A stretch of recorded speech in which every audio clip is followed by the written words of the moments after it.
What? Welcome. We're going to start with our call to order. Again, welcome to our April meeting of the California Commission on the State of Hate. Closed captioning is available for this meeting. The closed captions can be displayed in English or another language, which will allow you to view an automated live transcript of the meeting in another language. To display closed captions on your screen, please do the following. Click the button labeled Show Captions at the bottom of your Zoom window. Then select the box at the bottom of the window labeled Enable Translation. When you see Enable Translation at the top, select English as the speaking language, and then select your preferred language in the second menu. Click Save. Automated captions in your selected language should start appearing at the bottom of the Zoom window. We will send instructions in Spanish in the chat.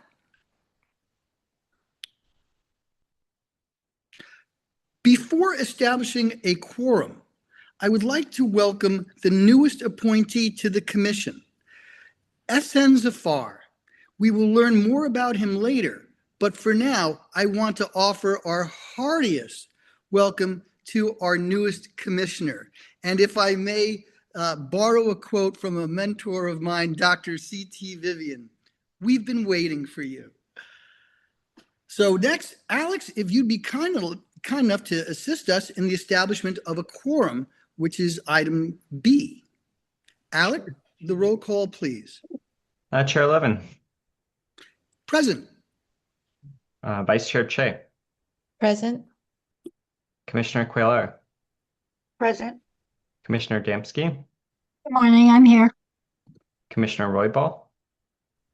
Present. Commissioner Salcedo. Good morning. Commissioner Suthers. Commissioner Savar. Present. We have a quorum.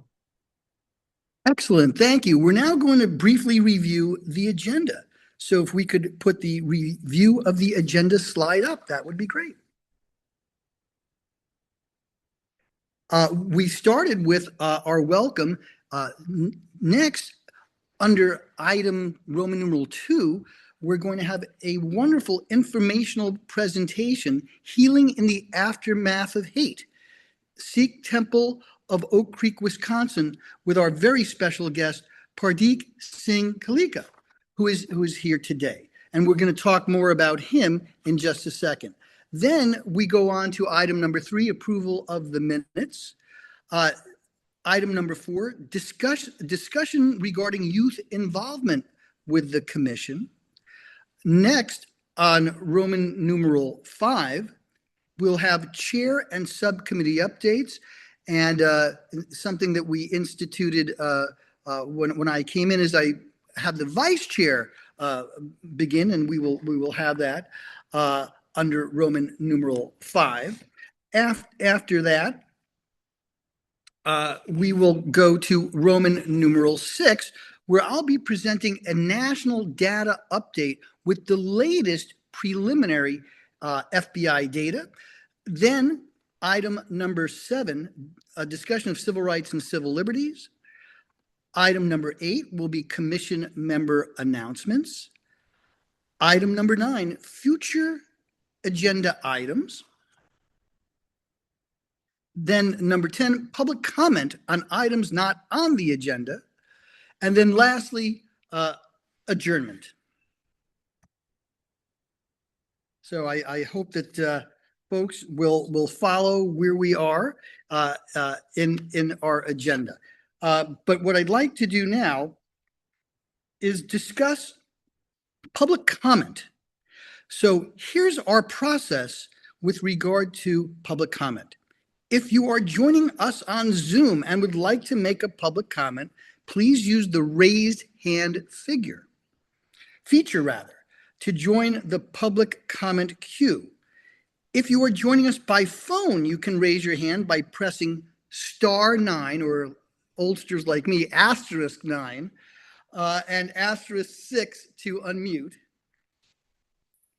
And you may also submit a written public comment by emailing us at CSH, that's at CSH at calcivilrights.ca.gov, and you can see it on the screen. If you submit a written comment that pertains to an agenda item, we will read it aloud or summarize it when the public comment portion of the agenda item is open and before any vote. If the comment is not about a specific agenda item, we will read it aloud or summarize it during the agenda item entitled Public Comment on Items Not on the Agenda. For anyone joining us in the room in Sacramento, please raise your hand for a verbal comment and we will unmute the room. You may also submit a written comment by writing on a piece of paper and handing it to Zelina Molina, our staff member in the room there today. In the interest of time, we will limit verbal comment to 2 minutes per person. And with that in mind, is there any commission discussion? Rebecca, do we have any commissioners who have their hands raised? We do. We have my esteemed former chair, Roy Ball. Is there anyone else? I don't see anyone else, so I will go to our former and very well-liked chair, Russell Roybal, former chair. Thank you, Chair Levin. Good morning, Commissioners. I just wanted, Chair Levin, you're aware of this. I have some technology issues that I am struggling with, but I will try to persevere through that. I also have a little bit of a cold, which is why I sound like Brenda Vaccaro this morning. Excuse me. So, but I will try to last as long as I can, both with my technology and my cold. But great to see all of you, and I'm glad to be here. Thank you. And you are fab even with technology issues and a cold. Do we have any other commissioners that would like to speak, Rebecca? No other commissioners with their hand raised and no comments on Zoom. All right. Let me just take a second to just, again, thank you personally for all the wonderful work you do with us behind the scenes, not just keeping these meetings running. So thank you so much. Adrian, do we have any emailed public comment? No email public comment. And Delaney, do we have any public comment in the room in Sacramento? No public comment in the room. All right. With no further ado, I'd like to go to our informational presentation, Healing in the Aftermath of Hate, Sikh Temple of Oak Creek, Wisconsin, with our very special guest, Pardeep Singh Kaleka, who is Clinical Director at Mental Health America, Wisconsin. What I'd like to do, though, is briefly, before he starts, is just give you a flavor of his excellent work. In addition, he is a senior hate advocate and a co-author of The Gift of Our Wounds. After violently losing his father in the 2012 Oak Creek Sikh Temple attack, he became a leading voice for community healing. How appropriate to have him at this time, but also for resilience and faith. With over 25 years of experience in law enforcement, education, mental health, and supporting hate crime survivors, Pardeep has served with the U.S. Department of Justice, Community Relations Service, and led the Interfaith Conference. He specializes in communal trauma and helps public health professionals, educators, and law enforcement develop community-oriented strategies to address conflict, hate, and targeted violence. But I will also say, for so many of us who have been doing this work for so many years, we also call him beloved friend. So with no further ado, our wonderful speaker today, Mr. Kaleka. Let me just add that our disclaimer, which the views represented today in these talks and at other meetings do not necessarily represent the views of the Commission or the California Civil Rights Department.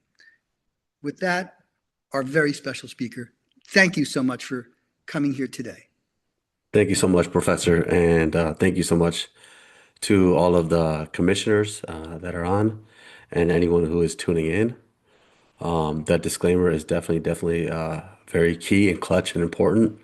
Um, I think about healing and I think about the testimony that I'm going to provide here. And, I think for the past 25, now 27 years of service, in the capacity of a clinical director, therapist, police officer, and as a former educator, my career has kind of centered around healing. Oftentimes, we kind of view healing as kind of a linear thing, right? Of like, oh, like something happened, something gets better. As a Sikh, and I'm gonna highlight a little bit of the Sikh community and the Sikh tenets, the Sikh faith within Sikhi. There is this emphasis to speak truth, and sometimes that truth doesn't feel like healing in the initial portion of it. It feels like a resurfacing of wounds. And with that said, obviously what happened on August 5th, 2012, as Professor Brian spoke about, losing my father, losing 6 other temple and Gurdwara members. That was, and again, like it goes into kind of the history of this country as one of the deadliest hate crimes committed in a place of worship. It was a time where we as a community felt like victims of a narrative that has existed for a very long time. For me personally, I came to this country when I was 6 years old. My parents immigrated here. My brother was 4. We made home in Milwaukee, Wisconsin. Grew up watching them, watching other immigrants who had made their home here as well, and just really, appreciative for what for the fabric that we were given and born into and raised into. But over time, kind of taking a look around and saying, huh, something strange is also happening. And I think I'm going to cover a little bit of this over this presentation, but I didn't want to get into data and stats too much. I figured if you wanted to do that, you would invite the Sikh Coalition here, or you would invite SALDEF, or you invite other members who do this for a living. Me, as Professor Brian said, I'm a clinical director and a practitioner, and sometimes I work with communities who are going through some significant challenges outside of the anti-hate space, but still feel like their spirit has been oppressed by systems. So I do feel the need to represent Sikhism, Sikhi, and sometimes speak out for those that may not be able to speak out and use this platform to be able to highlight those people as well. In thinking about the presentation that I wanted to make to this commission, and obviously over the past 14 years since the Sikh temple shooting happened, really thinking about the narrative that keeps emerging. And the narrative that kind of keeps emerging for me, that, once I kind of take a look at it, is the narrative of the brown boogeyman and the racialized power of white belonging. Now, the idea of the brown boogeyman, and also could be called the black boogeyman, in the United States comes from a long history of portraying people of color as subhuman, undignified, alien, or maybe even dangerous, while treating whiteness as the normal, the safe, or the good default. Sometimes how this brown boogeyman narrative shows up for different communities, it could show up for the black community in an oppressive history, a history of colonial slavery. It could show up in a contemporary way where black men are portrayed as criminal or violent, not deserving of our sympathy, as witnessed with the George Floyd murder. It could show up for the Arab and the Muslim community, for men who are framed as terrorists with some kind of sleeper cell hiding behind every single corner, often equated to a double standard of violence that quickly becomes an indictment of Islam itself, or attaching terrorism to an entire religion.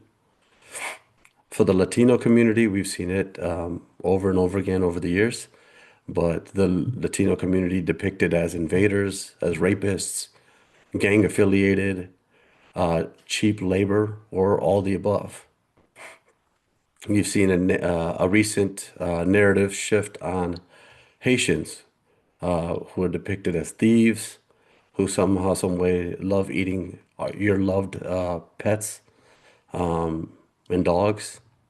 Somalians referred to as garbage and low IQ. Asians often blamed for global pandemics and virus and even the economy itself. For the Sikh community, it can be as stereotyped as a visual representation of the foreigner, especially those who outwardly are wearing traditional articles of clothing like a turban.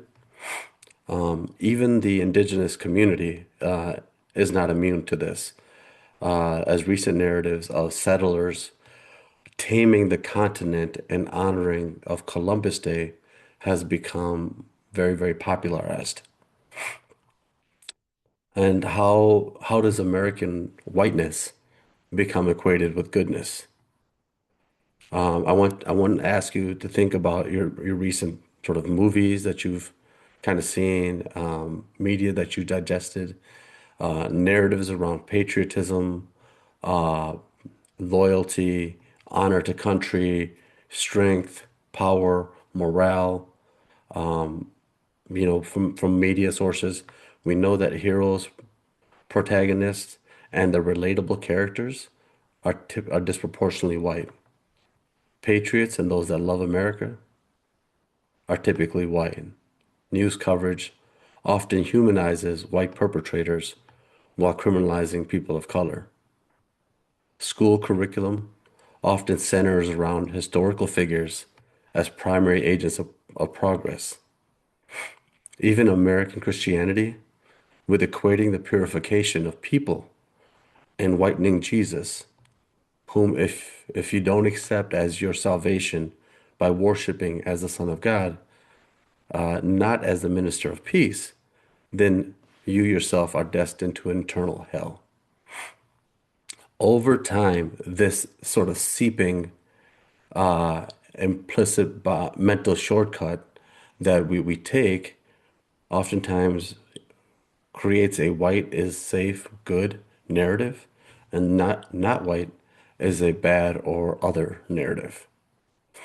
This mindset repeated through media, schools, and systems, shaping how people live their everyday lives, often without realizing it, shaping the subconscious of American life and American values. So what becomes of the consequences? The consequences obviously are profound.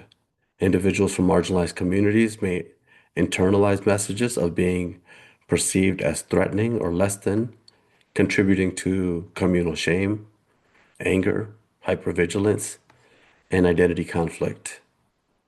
For many, including myself and many other first-generation immigrants, there are personal consequences. This may times be unspoken internalization, which can cause cultural anxiety and a call to assimilate and become more American, speak American, and dress more American. Simultaneously, individuals socialized into dominant groups and dominant narratives may unconsciously adopt distorted perceptions of pride, risk, safety, and worth, reinforcing biases even in the absence of explicit prejudice.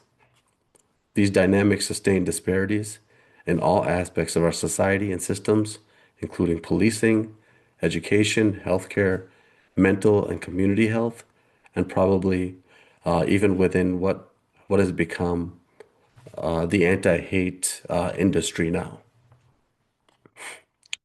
So how does this relate to what happened on August 5th of 2012? At that time, 14 years ago, former President Barack Obama was running for re-election. And this country was asking itself who we are. And for us, when that happened, again, the Wisconsin Sikh Temple shooting was very much a defining moment for the country, but it was also a defining moment for us as Sikhs. 7 people lost their life, and it took, at that time, former U.S. Attorney James Santel lobbying for it to be considered an act of domestic terrorism.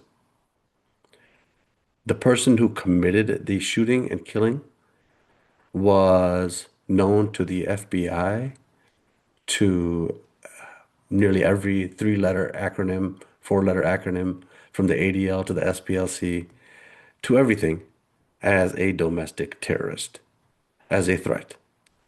He was legally able to purchase a firearm a week before he committed that act. His tattoos, his affiliation, screamed that he was a patched Hammerskin. Even the car that he drove was typical of a racist in the color that it depicted. And after the shooting happened, the narrative that I even got as a family member of a person that was killed that day was, we do not know what the motive is. Meanwhile, he had the number 14 on his shoulder, and basically the number 14 is a white slogan, white supremacist slogan that basically says, we shall ensure the existence of our race and the future for white children, concocted up by a member of the order a long time ago and followed by many white supremacists and all their affiliations. Yet at that time, the police chief and other law enforcement and other people who were in this place to tell what this was could not say definitively that this was a hate crime. The first person that would actually bring about that change was U.S. Attorney James Santel, who worked for the administration and basically lobbied that we should all have the decency to at least call it a hate crime and be afforded the resources that come with that categorization. After that, we were able to also count 6 and other community members under the hate crime UCR reports. Since 9/11, 6 were among the first victims of what's understood as retaliatory violence, with victims like Balbir Singh Sodhi targeted in the aftermath of 9/11 for that kind of the scapegoating, that narrative of, you're not one of us, you're not us. Over the years, and again, thank you to the commission for the invitation. Hate crimes against Sikhs obviously have risen significantly over the past decade. 2025, anti-Sikh hate crimes again were up to record highs. So it kind of, it lets you know that we're not dealing with a past problem. This is accelerating, and it's accelerating in the present. While we're also challenged with the fact that sometimes Sikhs don't feel like they can report hate crimes, or there's a shame in reporting hate crimes, or there is not actual infrastructure to know how to report a hate crime. With that said, numbers are still up. Everyday discrimination against, especially against youth who, again, wear turbans or what we call parkas, are up. Adults, Sikh adults, face lots of workplace bias, harassment, public attacks. Hate is not only extremist violence, it is normalized harm that shapes identity and belonging. Also, over the past few years, there's been a mainstreaming of these extremist ideologies. The same white supremacist ideology behind Oak Creek seems to become more normalized today. Hate is increasingly fueled by online radicalization, conspiracy theories, and political rhetoric. The conditions that led to Oak Creek happening, obviously I point out the example of former President Barack Obama and the changing demographic. The replacement demographic also is what I like to sometimes call it, because there's lots of conspiracy theories behind that, has not disappeared.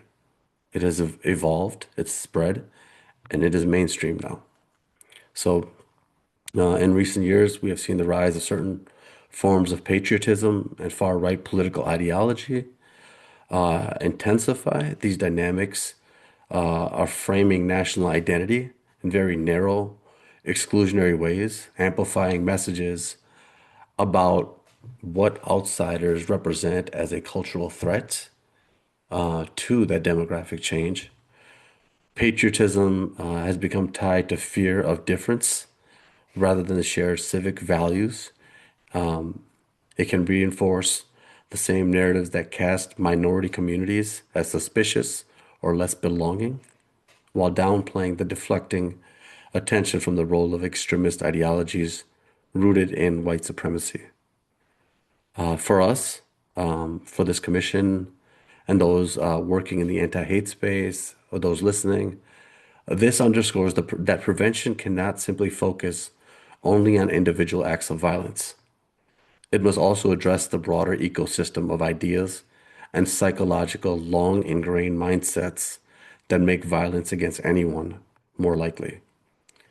That includes recognizing how coded language, conspiracy narratives, and fear-based messaging can normalize suspicions towards entire communities, even when not explicitly calling for harm. But it also does mean that we call out stochastic terrorism when that does lead to harm.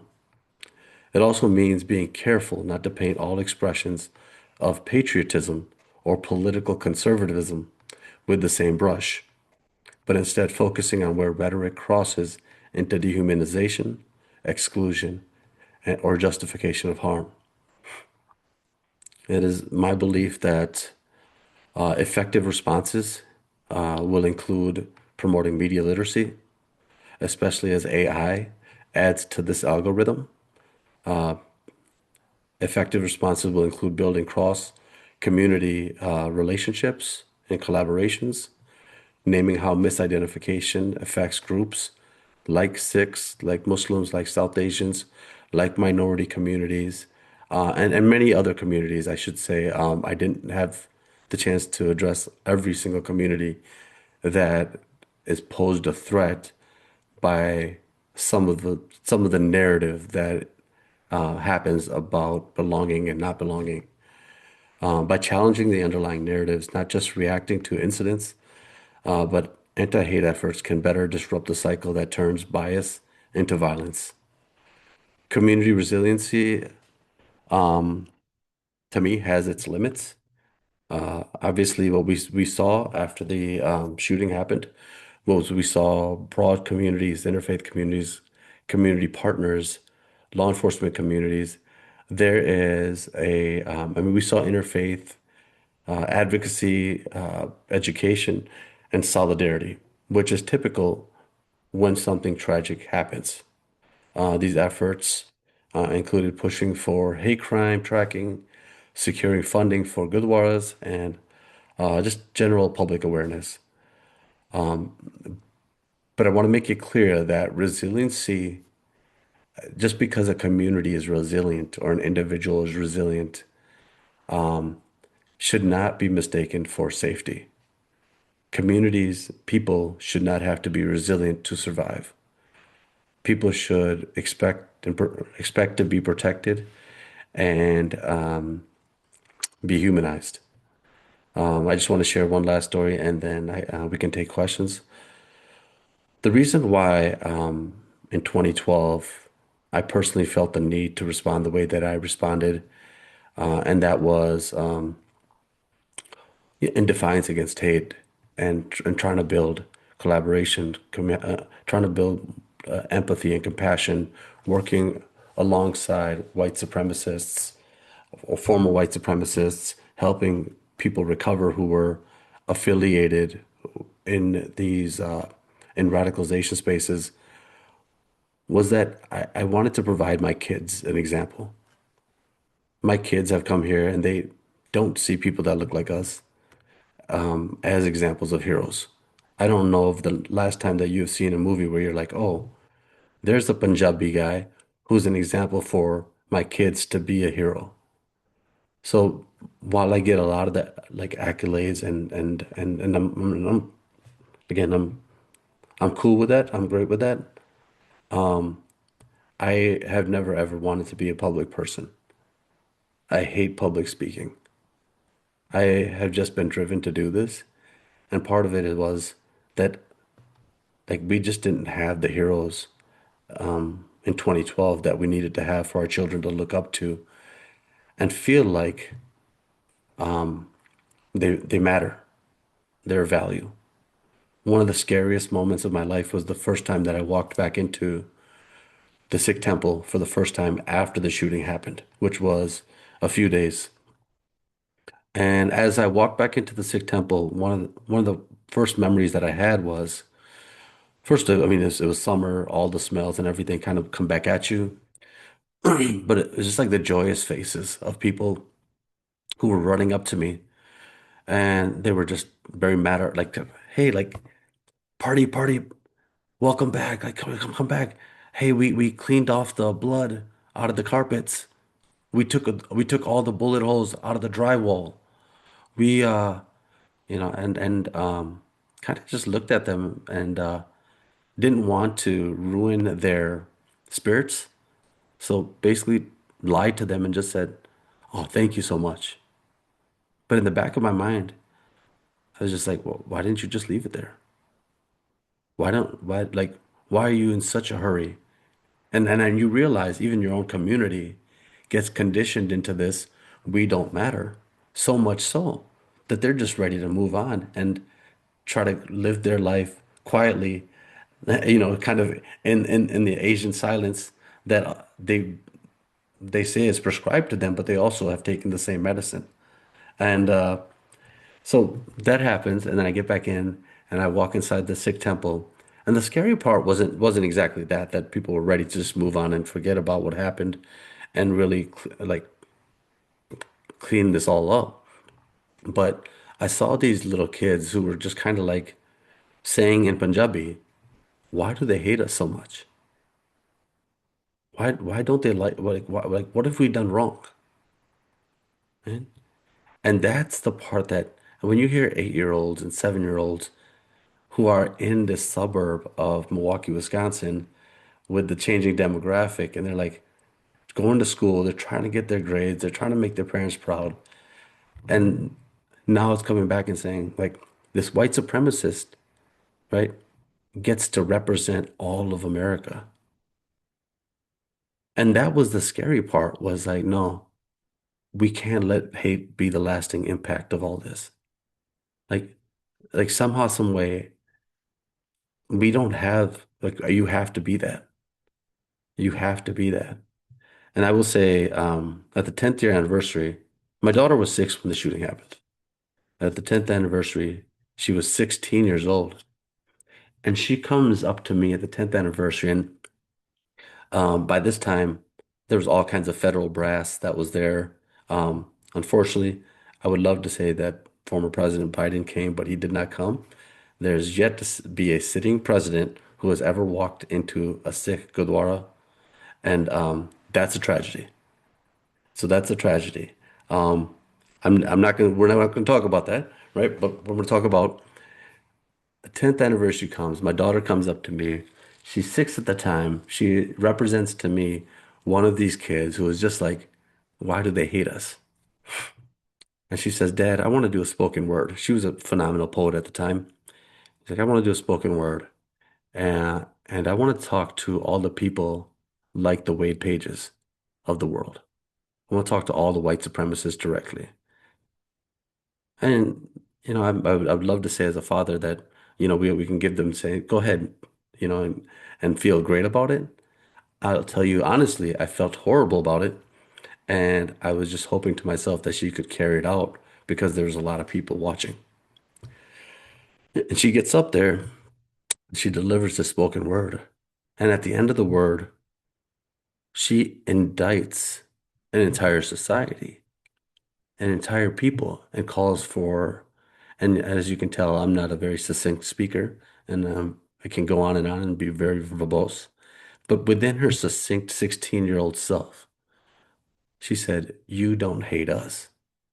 You hated yourself."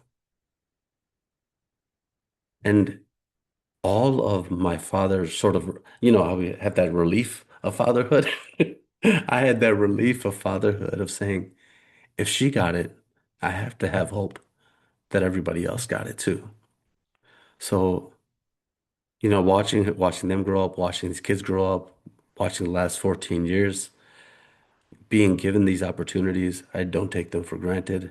I thank you all as a commission, as a body, for the work that you all do. I'm not an inspiration speaker. I hope that I'm a commitment speaker. So I'm committed in this thing with you all. If you need anything else, I will be here. But for now, let's open it up for questions. Thank you so much, Pardeep. For those of us who've worked with you for many years, you are far more charming and effective than you give yourself credit for. So, if I may, before we take questions, first I want to wish you a belated Happy Sikh New Year, which came last week. Thank you. But I will spare my mispronunciation of it. Can you tell us the correct name of the new year so I do not become viral online? No, for sure. And I think today is also Happy Earth Day, but it's Vaisakhi. And Vaisakhi was formed 300 years ago. Sikhi is 500 years old.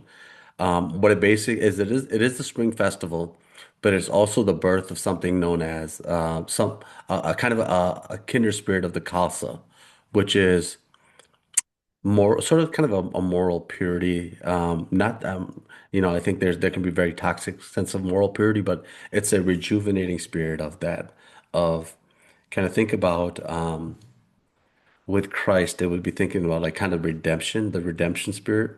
So then spring is sort of the redemption spirit of Sikhs.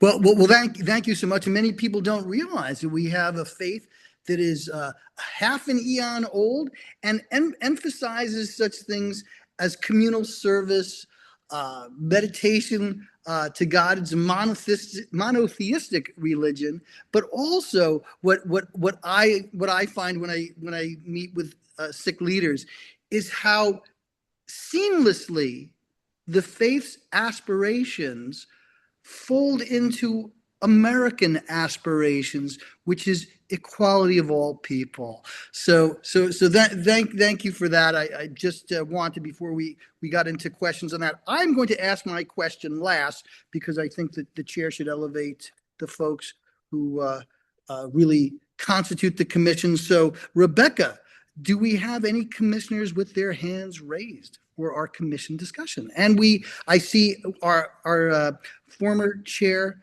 Royal, has his hand up. So I will start with him and we will go to any others whose hand appears in the box. Thank you, Chair Levin, and thank you, Pardeep, for your presentation and for your work. I want to underscore something that you said, which is the resilience moniker that gets tossed around for communities, almost like, oh, they're so resilient, right? Like almost a positive affirmation, when the fact is that our community should not have to be, right? And whether it's Sikhs or Black and brown people or Jews, or that this kind of like there's that's like some consolation prize for the hate and violence that gets directed at those communities. So I wonder if you could talk a little bit more about that in a moment where there is this white Christian nationalist ascendancy in the United States, whether it be something like posting the Ten Commandments in public school classrooms, or or things that the federal administration is doing to try to embed Christianity into public discourse and public policy. Could you say a little bit more about like that? What if you're working in coalition with communities around any of those issues? Or, I mean, it's certainly something that I think about a lot here in California, given our very diverse population. And even though I don't think we would move in that direction, right? Like that's always a possibility, in particular in more conservative parts of the state. And so I guess do you have any thoughts about that? Or has your work touched on any of that in the aftermath of what's happened? Yeah. Yeah, no, thank you, Commissioner. It's a wonderful question. It's a beautiful question. I think Professor Brian also alluded to this spirit of right connection, right? It's like we're speaking and saying the same thing. We understand it from a deeply human level. Our faiths, we get put into this earth for just a very short amount of time. And no matter what we call our faith or connection, or whether it's not faith, whether we can't put in the theology, we're all connected to the same spirit. It's just our creative ways of division, right? And division for even like, I've been blessed to be the director of interfaith. So I've got to be around, I got a great chance of being around a lot of theological thought and leadership. And one of the things that comes up a lot is the Christian nationalism and kind of thinking about Christ. And for many, many Christians and many churches, I just spoke at a church this last Sunday. It was a United UCC church, and kind of spoke about themes of kindness and how kindness can be weaponized and compassion can be weaponized, and how it needs to also, obviously Jesus was extremely compassionate, but also very truth-telling, right? And speaking truth to power, oftentimes for those that were oppressed. But what we understand sometimes within Christian nationalism conversations is that there's a different Christ. The Christ that sometimes, and you speak about sometimes the power of this resiliency narrative becomes that, and there's nothing wrong with resiliency, but for way too many people, it's been confused to say you can't be vulnerable. And it is actually the vulnerability that allows for this connection. But the depiction of Jesus goes back and is so powerful because within some of these circles, Jesus is not seen as weak or meek, right? As vulnerable, right? It's viewed as almost a superhuman who picks up the sword, not with the tongue of compassion, but as a weapon. And is a revenge-seeking, vengeance-seeking type of type of a deity, right? That's not the Jesus I know that I've learned to love and honor. The Jesus that I know was crucified when somebody asked him, say, "Hey, if you're the Son of Man, prove it." And he gets crucified. And within that crucifixion, there's a conversation he has, not just with people outside him, but with self, right? And says, "Father, forgive them, for they know not what they do." As his garments are being torn by Roman soldiers, and thus the division of people.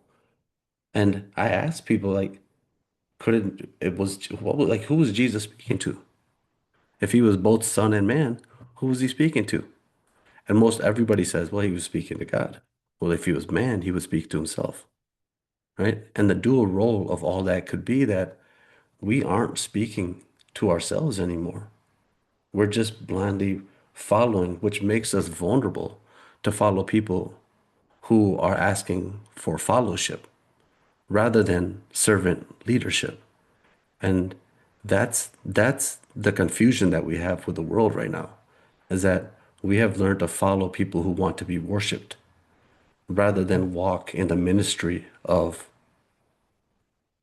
you name it, Buddha, Siddhartha, Muhammad, Jesus, any one of us, like, so you're right. It is that spirit of confusion that people are kind of in, and that somewhat of that is showing up in our political rhetoric. Yeah. Thank you. And we have a question from Commissioner Zafar. The floor is yours, sir. Thank you, Professor Levin, and thank you, Pradeep, for your um commentary and your insight. I appreciate it. This is my first meeting on the commission, so it's a great way for me to start my role. Thank you. This is kind of a perennial problem in my prior roles in government and academia that I've dealt with. I know a lot of other folks kind of deal with, and that is the line between kind of the gap between the obvious warning signs between incidents of hate, protected speech, and reluctance to name hate clearly at the time that you see it. I'd be interested to hear your opinion on what you think needs to change so that public institutions can get better at recognizing targeted violence early in a constitutional manner instead of just responding after the harm is done. I mean, that's kind of the core perennial problem with a lot of these incidents. Thank you. Yeah, no, Commissioner, welcome to the commission. Um, I don't know if I'm a good way to start, but it's all good. I think being in this space, and I tell my kids this all the time. I tell my kids this, I tell those that I work with, don't just get the job done. Learn around the subject because it's probably far more complicated than you think it is. So whether it's, you know, I had a an intern and she was a tasker and she just kind of was like, just tell me what to do. I'm like, I'm not gonna tell you what to do. I'm not going to tell you what to do. I'm gonna like you have to learn around the task itself and figure out like how layered this is, how complicated, how intersectional this all is. So the best way that I can answer that, Commissioner, is that I think just we started to kind of have what was known as a whole of society approach. And this would allow lots of people to add voice and really kind of say, okay, like we need to be courageous and really get ahead of this. Whether we're having this conversation about the political narrative that's happening, whether we're at the conversation about policy and irresponsible policies that have happened and we normalized it too. But essentially, let's do our best to kind of. So yeah, like for me, it was always even I, right? And I think Professor Brian understood this. Was like my grief sometimes, my like kind of like angst was like, this is this is too much, just like this. Like it's just like this, right? Like we can't treat targeted violence and all of this work just like this. And even the Sikh temple shooting was kind of a prime example. I mean, obviously there's the initial sort of rejection of this isn't a hate crime. But I often was like, I feel terrible presenting this without context. Because if I present this without context, it's too easy to say, ah, there's the perpetrator, those people are the victim, here's my role. And I was like, nope, let's redefine all that. Let's redefine forgiveness. Let's redefine vengeance. Let's redefine who has power in this situation. So just for when I was working with for like people who were involved in these narratives, a lot of times I traveled with a person who was a former white supremacist. And within that dynamic, oftentimes people, and there wasn't one time when somebody said, "Oh, you must have reached out to the white supremacist or the former white supremacist." Guess what? Everybody always said, "Oh, the former white supremacist must have reached out to you to form some kind of talking circle so that you can go out and be part of this, right?" And so there was the assumption of power that people prescribe on you. And then I was like, nope, I'm gonna do my best to have people flip it, and we're just gonna live in the gray. And that's somewhat of just, I think we all have different roles and duties. Like that's my role of like just being in the complicated gray sometimes and saying, is that what you really think? Is that it? It does drive people crazy sometimes, but I think there's a healthiness to that. So follow your heart with this commission. Lovingly challenge them to to do the best work that they can because people need them. Yeah. Thank you. Commissioner Damsky, please, and then we'll go on to Commissioner Salcedo. Thank you, Chair, and thank you, Mr. Kalika. It's been really heartening to hear you today. I am touched by the humility and the compassion with which you speak, and am wondering how we can bring that energy into the conversations which are fanning the fires of hate today, on a large scale, when everything seems so urgent and immediate and so much. And yet what you're talking about seem like very small, intimate conversations. Yeah. So I'd love to hear your thoughts on that. Thank you. Yeah, that's a great question. Yeah, oftentimes we're thinking about these intimate conversations or scaling some of these conversations. Um, I would say I would say we need to get away from the personification of division. If it is one person, if it is somebody that symbolizes that, and I'm not saying excuse that. So sometimes when people say, "Well, are you excusing, so and so?" No, I'm just not giving them that much power. What I'm saying is that this is an opportunity.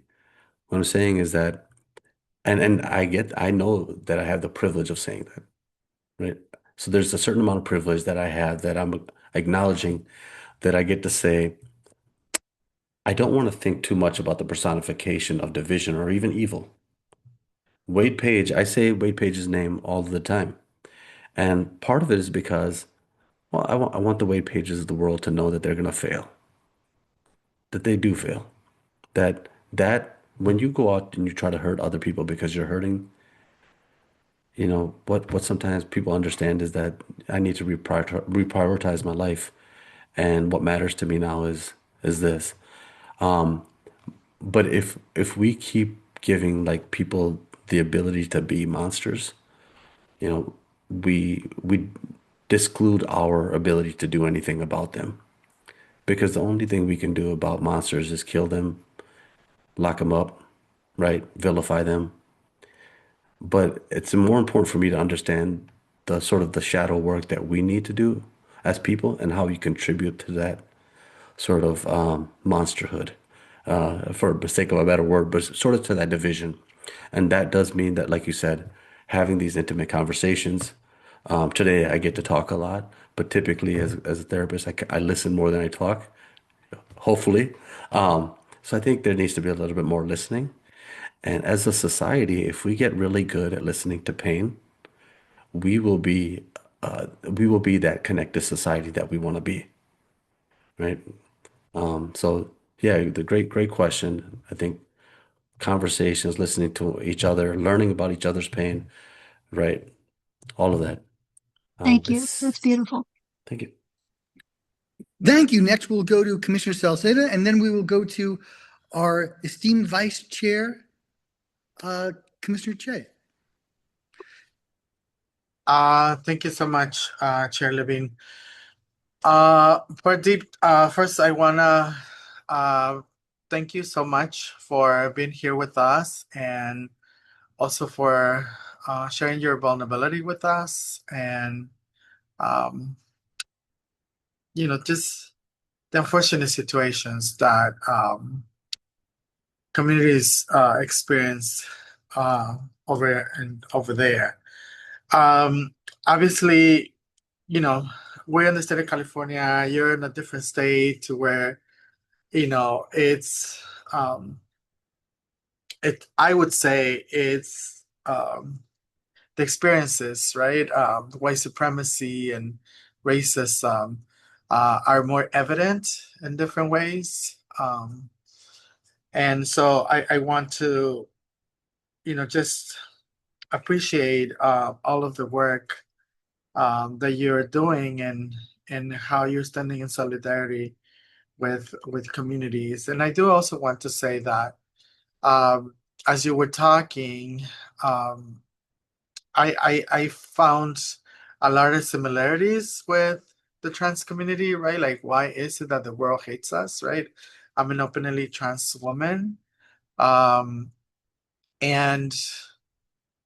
the truth is that, the world hates trans people simply because of who we are, right? And I believe that is the similarity that we share. And I wanna appreciate what you said about a methodology that you're using, which is the whole of society approach, right? And how you're involving different people, right, to find ways to eradicate the hate. My question to you is, in the ideal world, what would be the resources, the support that you may need in order to live in a hate-free world or state? Let's just bring it to your state. What type of support resources you may need to ensure that Yeah. that the people doesn't project as much hate. Yeah, no, thank you so much, Commissioner. And just yeah, that's a great question. First off, I just want to tell you that you're beautiful inside and out, and thank you for everything that you do. And oftentimes I say there's things that will break your heart, but they will open your eyes. No, that comes with a rebuilding, right? That comes with a reconciliation spirit. For me, reconciliation looks a lot like mental health treatment. And I think some of the real world consequences that I'm seeing is that there's a defunding of needed mental health supports for all kinds of communities, really all kinds of communities. And that doesn't mean that for us, at Mental Health America, we typically work in a care coordination manner, meaning that we're ensuring that people have housing, that people have food, that people have basic needs, but also then not ignoring that people are going through significant challenges. And yeah, for me, if we could wave a wand and say, hey, like I think that there's a lot of people that you see suffering because of policies, because of lack of funding, lack of support. I think we all have a role to play in all of this.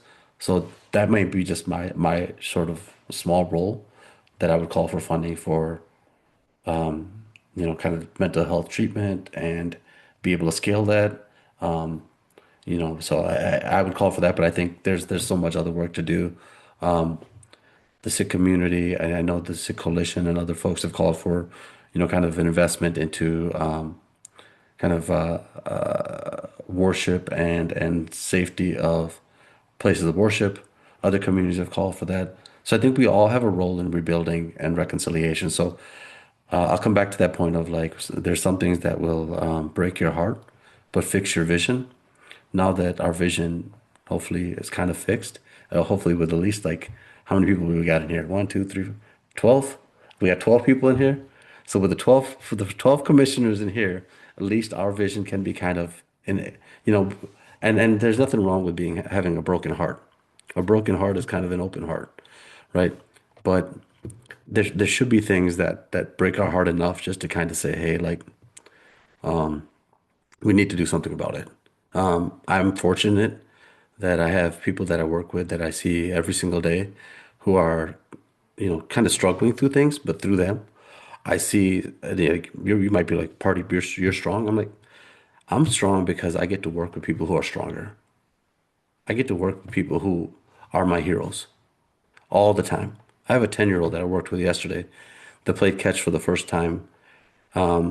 His mom was taken away from him. He was deported at 5 years old, sent over to New York, right? Then he came over to Wisconsin and lived with his aunt and uncle. And they got challenges so much so that they struggle in feeding this person. Well, you see it all over, but it's It's honestly seeing it in the people that we love, um, and just being able to like, again, fund community resources, mental health resources, resources that will help us get to the bottom of what hate feels like in America and do something about it. So there's so much work in the healing that we have to do. That yeah, awareness, hopefully, truth telling. I was asking my wife, I'm like, is this too harsh? Because I don't want to have it come off the wrong way around the brown, kind of the brown black boogeyman. It's like, say what you have to say, and then people will understand your heart. So Thank you. Vice Chair Che, the floor is yours. Well, you've certainly accomplished helping us understand where your heart is coming from. Thank you, Mr. Kalika.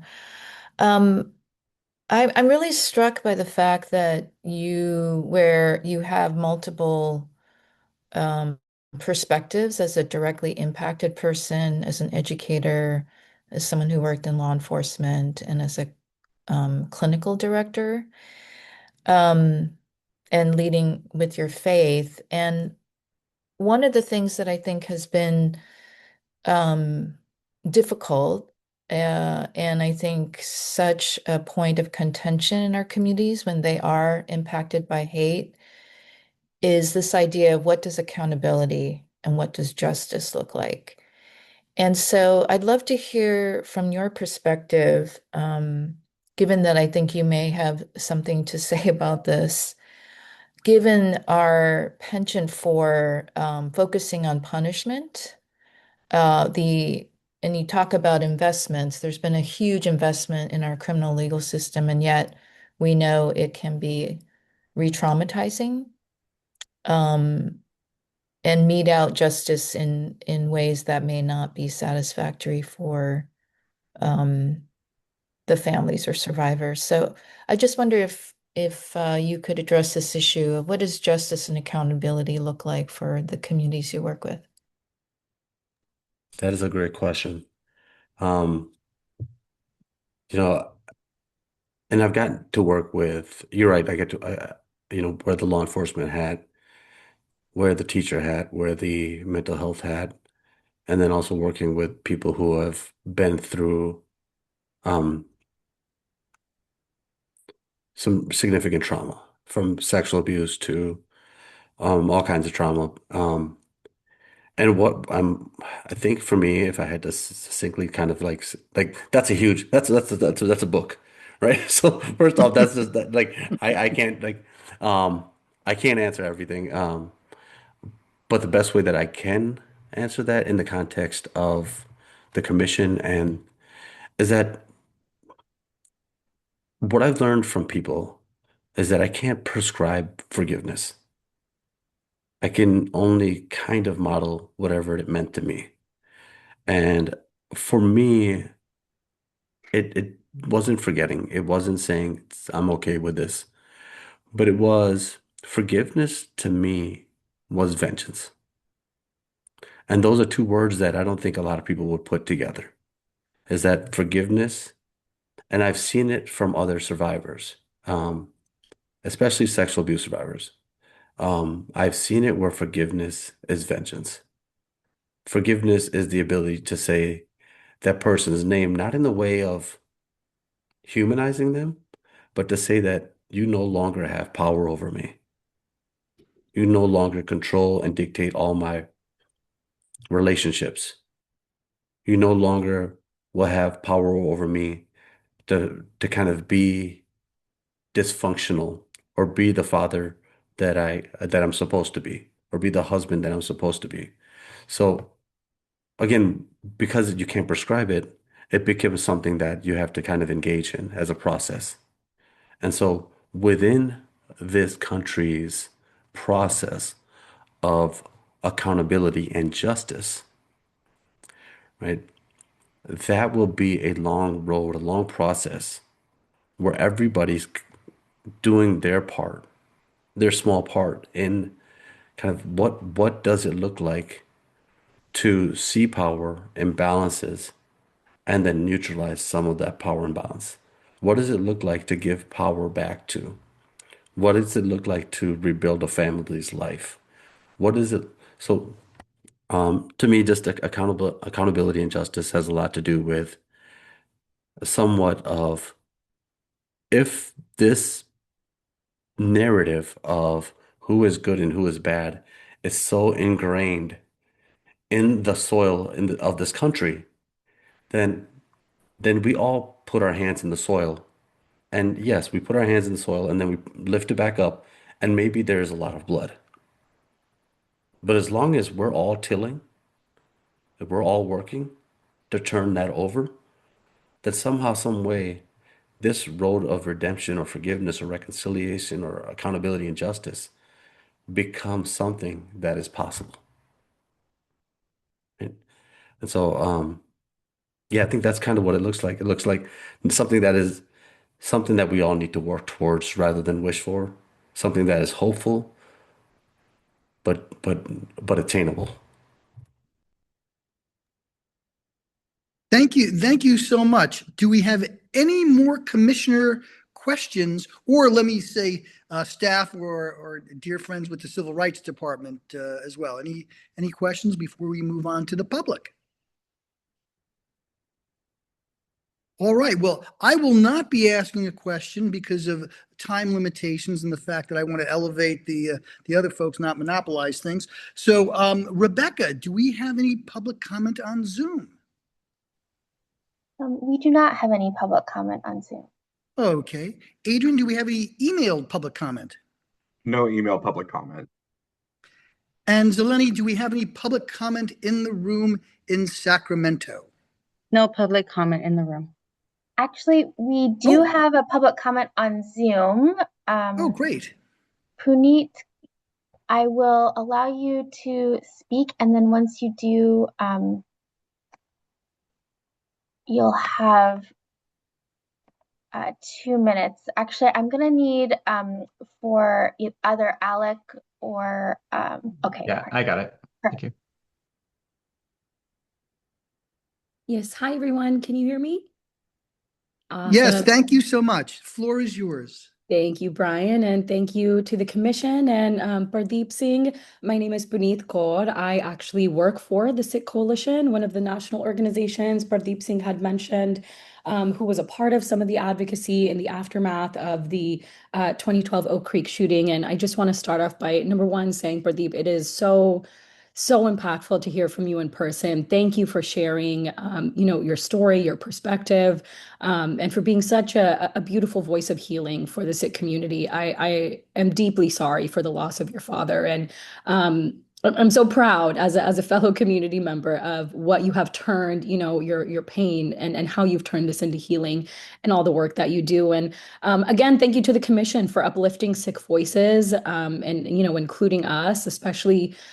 This year is the 25th, upcoming anniversary of the 9/11 attacks. And it is also the 25th anniversary of the creation of a lot of civil rights organizations like ours who, met the call, met the need from the community to provide services, to provide free legal aid, to provide a voice, a platform, and advocacy for victims of hate and discrimination. And that work has continued and grown over the last 25 years. And, just more than gratitude, I just wanted to highlight a couple things for the commission. Even though this, horrible attack in Oak Creek happened, in 2012. And, we're still seeing all of the kind of nefarious acts that were at play in a hate crime of this scale and such a travesty in play in many little ways all over the country still, right? And while California does have very, comparatively very strong hate crime laws on paper, including mixed motive protections, which make these cases a little easier to try in court. But ultimately what matters is how these laws are implemented, and how, the effectiveness really depends on the accurate identification, classification, consistent reporting, and meaningful training across all levels of first responders and law enforcement. And even here in California, just a few weeks ago, there was a hate crime against a Sikh student at San Jose State University. And even the local or campus law enforcement who first reported on, this incident, misidentified the Sikh student, right? Like You have misidentified. 30 seconds, Puneet. I'm sorry. Thank you. And so, of course, organizations like ours will always jump in. Advocates like Pradeep will always jump in where we can to educate folks. But as a community who is also targeted not just for our own identity, but for misidentification, it's so vital that our elected officials, our law enforcement are aware of who our community is and what we look like. And I urge, the commission to keep doing the good work and advocating for all of these mixed voices. And just really grateful to be here and thankful to you, Pradeep, as well. And thank you so much for your public comment. And I have been in contact with the Sikh Coalition just over the last week on some disturbing new data. But I wanted to thank you. Do we have any other questions from members of the public?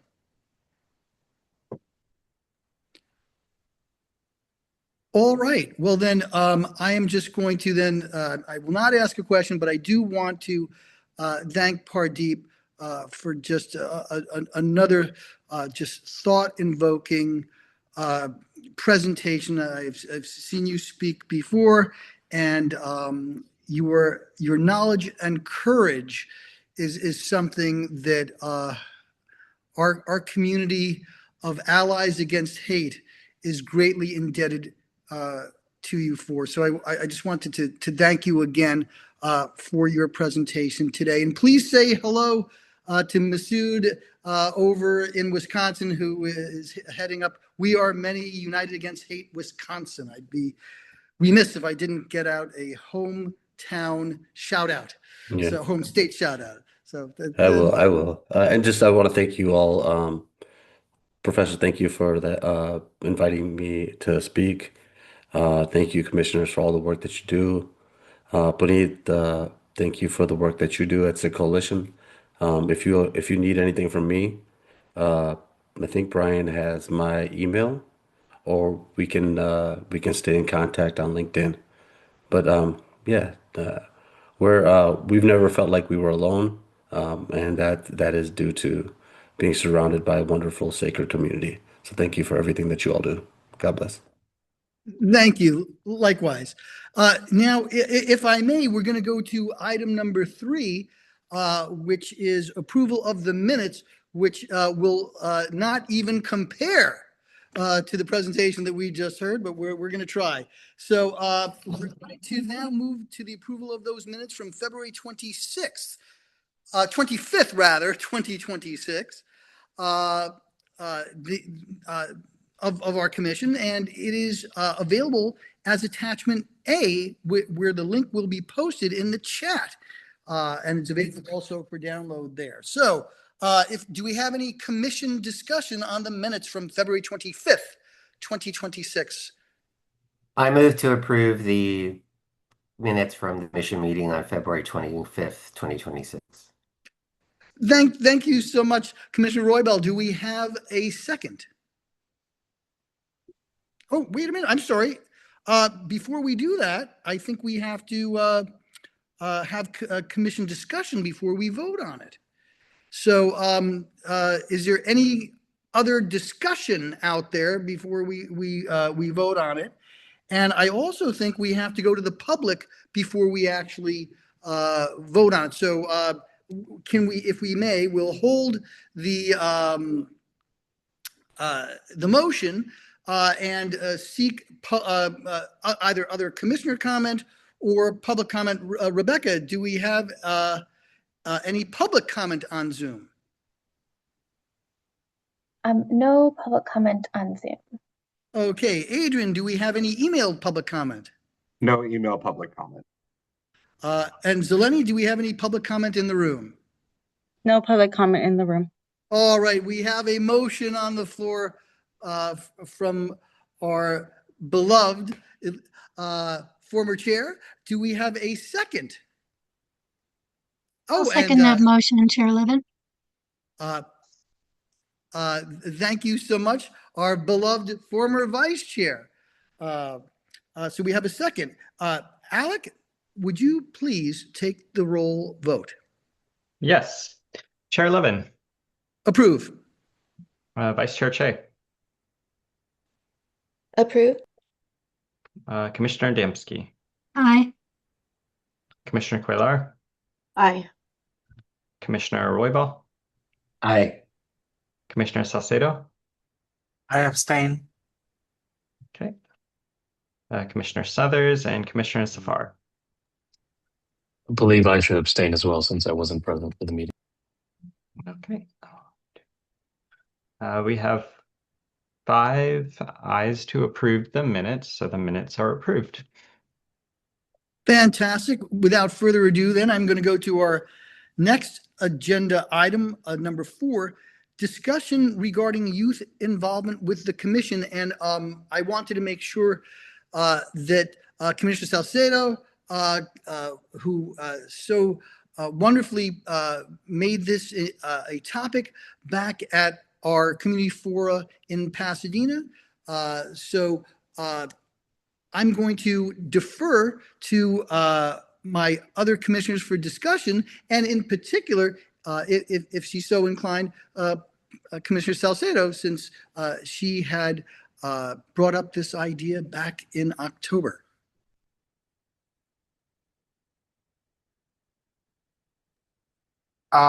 So do you want me to start? Sure, floor is yours. So some of you may remember when we had our community forum in Pasadena, there was some youth that were present who stayed through the meeting and were expressive. And one of the things that I noticed at that time was that we actually don't have any young voices. Well, I mean, younger people, I guess I would say. And so I brought it up to the commission for us to consider and discuss and see how we can make that possible. Obviously, young people have a lot to contribute to all of our movements, and I thought this could be a great opportunity for us to think about ways for us to include some of those young voices into this commission, and find ways to, again, continue to work together to eradicate the hate in our states. So that's sort of like essentially how all of that came to be. I guess, like open to any discussions that we could have about it and to see how we can make this happen. Thank you so much, Commissioner Salcedo. Commissioner Roybal, floor is yours. Well, it'll be no surprise that I agree with my esteemed colleague, Commissioner Salcedo, that we should have more youth voice in our work. To that end, though, I also want to make sure that whatever we do is not tokenizing. Having been many years ago when I was a young person affiliated with different organizations, I had good experiences, I had bad experiences. The good experiences were when I was not tokenized and just used as window dressing for whatever the initiative was. But that I had an experience where I had a board member tell me that I was a young person and I didn't know what I was talking about and my opinion didn't matter. So that is not the kind of thing I think all of us hope that this effort would bring, and that we want to make sure that we are, like I said at the beginning of my comments, not tokenizing young people just to have young people somehow connected to our work. So to that end, I think this requires some more thought and discussion, and I would recommend, and actually Commissioner Cuellar and I have talked about this in our community forum subcommittee, that this is a topic that we might want to explore on the subcommittee and then come back with a recommendation to the commission to further discuss. So if the commission agrees with that, I think Commissioner Quayle and I would be happy to talk about that, although I don't want to speak for Commissioner Quayle. She can pipe in and say if she wants to do that too. But since both of us have experience working both as young people representing young people's voices in our past, but also I think Commissioner Quayle does a lot of work with young people through her work as tribal chairwoman. We would have a very robust discussion about that. But again, I think I agree with Commissioner Salcedo. We should figure out a way to make sure that we are including youth voices and youth leadership in our work, because often young people are leading the way on issues that we talk about at each of our commission meetings. So thank you. And thank you, Commissioner Salcedo, for the idea.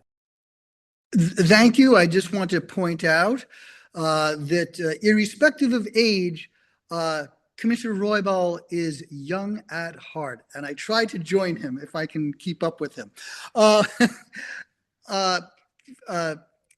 Commissioner Damsky, floor is yours.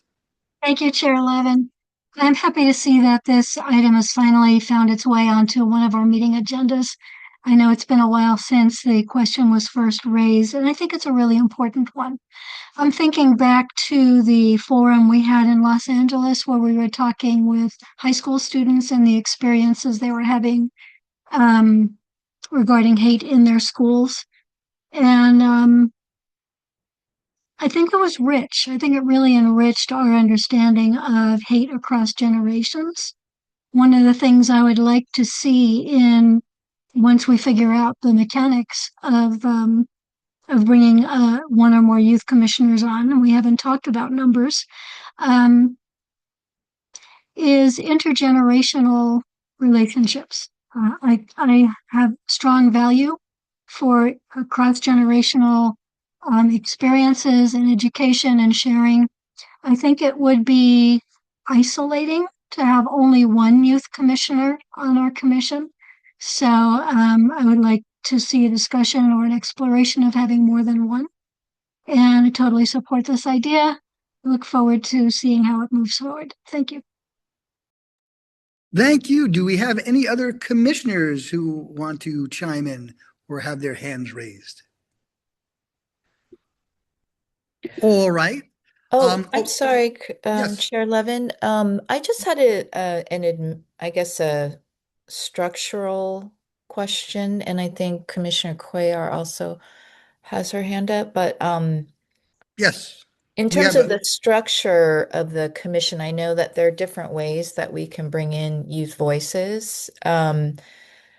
But as far as expanding the commission potentially, I would just like to know what that could look like as well. So in addition to bringing in representation through the forums, this idea of potentially expanding the commission, that would be just great to know. Yeah, just briefly, by statute, we are limited with regard to the number of commissioners. However, there are other avenues, and I just want to point this out, not to take away having a young person on the commission as a commissioner, but there are subcommittees that can be created that can be populated by non-commissioners in concert with commissioners. So with that note, I think I see a few hands. Let me go to Commissioner Cuellar first, then we'll go to Commissioner Zafar, and then we'll go back to, Commissioner Salcedo, did you have your hand up? Okay, so we'll just go to Commissioner Cuellar and then Commissioner Zafar. Commissioner Cuellar, the floor is yours. And just if I may, thank you for like the tremendous work that you do with these community forums. I want to make sure I got that in before the clock ticks out on us today. Everybody's very welcome. Good morning, everybody. My question was kind of similar to Commissioner Chay's, just about like how would that go? But if we can develop our own subcommittees I guess that would be the one way of doing it. And again, just kind of what Commissioner Roybal said, definitely supportive of having a youth on the commission. But again, just wanted to know more of the intricacies, how that would work, and definitely open to discussing it in our subcommittee forum. And yeah, that's all I wanted to say. Thank you, guys. Thank you. Commissioner Zafar, the floor is yours, sir. Thank you, Professor Levin. I'll just say two things. I mean, like many of you, I'm a professor as well, so I work with young people every day. The 2 points that I've mentioned, and lacking a little bit of context coming into this relatively recently, is I think one of the things that young people care about is not just engagement, but actual involvement. They're pretty sensitive to tokenism. And so I think working towards the possibility of actually having somebody who is younger on the commission sounds very good to me, not knowing anything about structural issues, and I'm happy to support a subcommittee on exploring this. And then second, I think it's also important because young people are the first to see hate as it shows up online, as it shows up in our schools, as it reaches the institutions we work in. And so if we're serious about early prevention, youth voices aren't just nice to have. They're really a source of intelligence and representation that's missing from the conversation. Thank you. Thank you so much. Do we have any other comments from commissioners or members of CRD staff? All right, then I will. I actually do have my hand Yes, up. yes, Commissioner Salcedo, the floor is yours. Yeah, thank you. I just want to appreciate all the comments from my fellow commissioners. And I truly appreciate that we are all on the same page. I guess just want to go back to the question that Commissioner Che or Vice Chair Che share about the process, right? It seems like we are in agreement. I know that some of us are appointed by the governor, some of us are, so there's different ways that we come into this. So I just wanted to understand a little bit more of the process so we can perhaps make an informed decision as how we are going to approach this. Sure, thank you. And I believe the only opening relates to a legislative appointment, not a gubernatorial appointment, because we had a couple of vacancies, and Commissioner Zafar is a gubernatorial appointment. So I think the one that we have left is a legislative one. So I will defer to our staff as to how to address the administrative intricacies of communicating with the legislature on this. But I also want to uplift what was also mentioned by I believe it was Commissioner Cuellar, or I'm not completely sure who mentioned this, but perhaps not just having one person, and so if there is there a possibility of expanding the commission? I guess I think would need to know processes and possibilities. Sure. And just briefly, structurally, the number of commissioners was set by the legislature. That could be changed by some kind of legislative enactment. However, again, the subcommittees are something that we have more authority and alacrity in doing, creating and populating various subcommittees that can have commissioners on them. So I hope that was somewhat helpful. But if we were to expand the number of commissioners, that is not something that we as a commission can unilaterally do without legislation that approves that.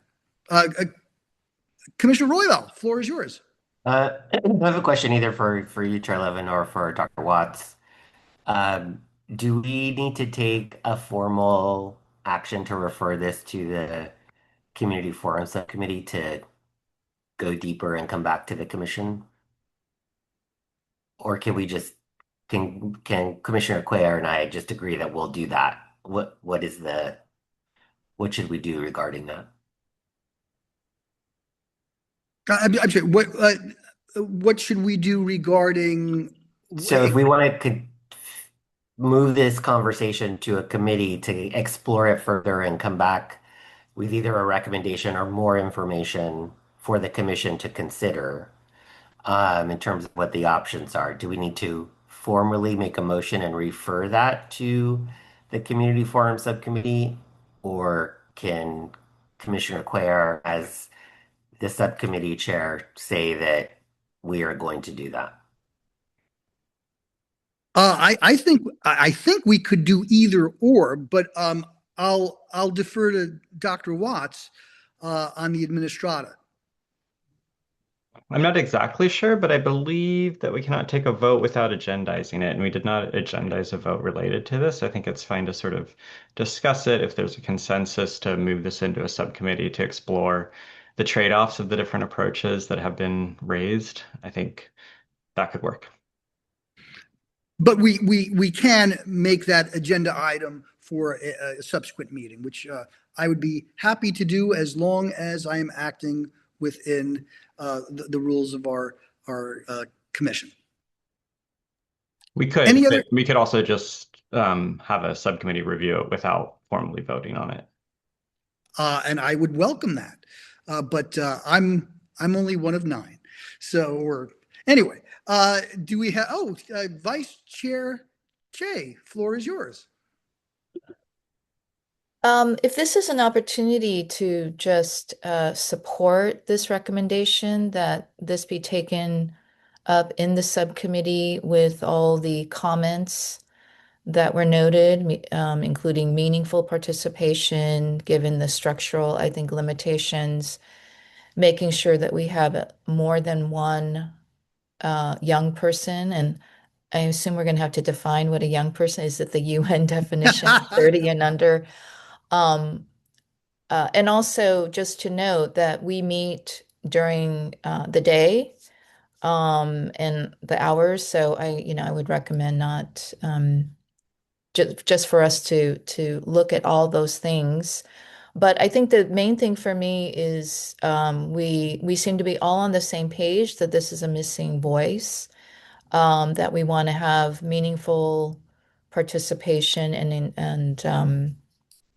and really for them to feel as though what they have to say will be taken seriously. So I would really want to support this idea that the committee, and thank the subcommittee for taking this up, because I think this is a really important step forward. Thank you. Do we have any other commissioner comment or CRD staff? All right. Well, let's go to public comment. Rebecca, do we have any public comment on Zoom? No public comment on Zoom. Adrian, any emailed public comment? No email public comment.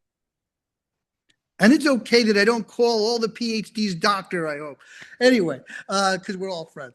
Zeleny, do we have any public comment in the room? No public comment in the room. All right. Fantastic. We will now move to agenda item 5, chair and subcommittee updates. But first, I would like to start by welcoming our newest commissioner, Commissioner Zafar. Ehsan Zafar is a civil rights lawyer, social entrepreneur, and one of the country's leading voices on practical market-driven solutions to inequality. Based in Long Beach, he brings nearly 2 decades of experience spanning federal government, academia, and community-based innovation to the Commission on the State of Haiti. So we are very excited that you are here today.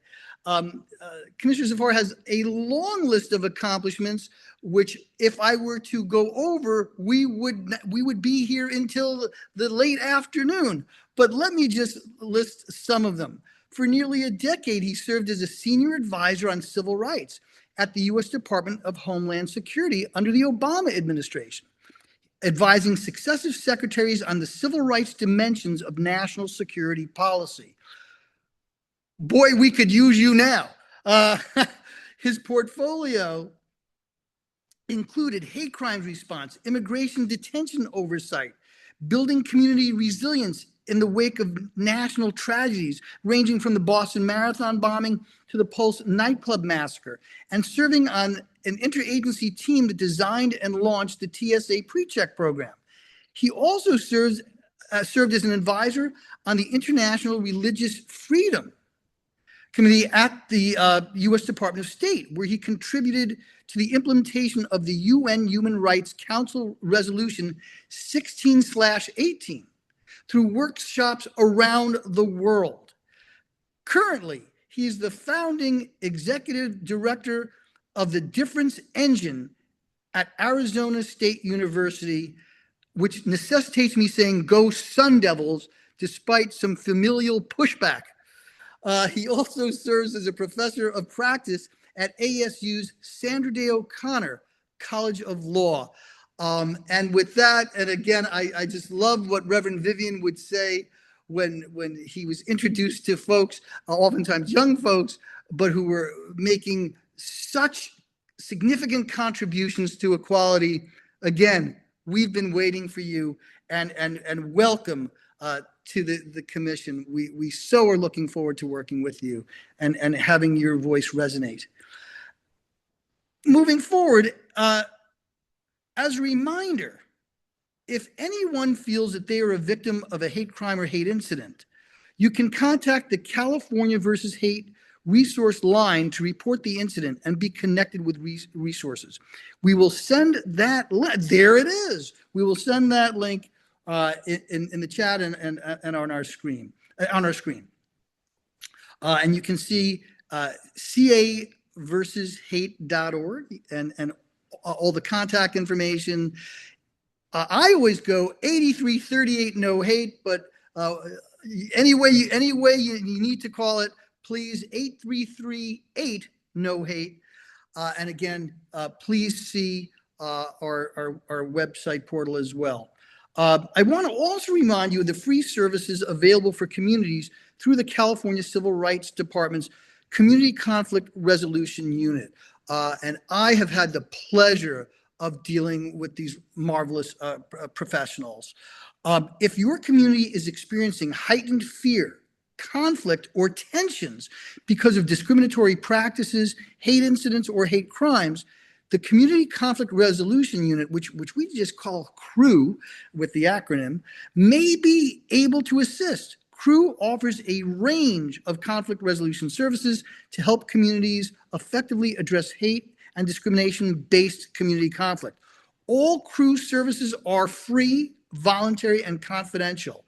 And CREW services can be requested by completing the Request for Service form online and emailing the form to as follows, and at the bottom of our screen, ccru@calcivilrights.ca.gov.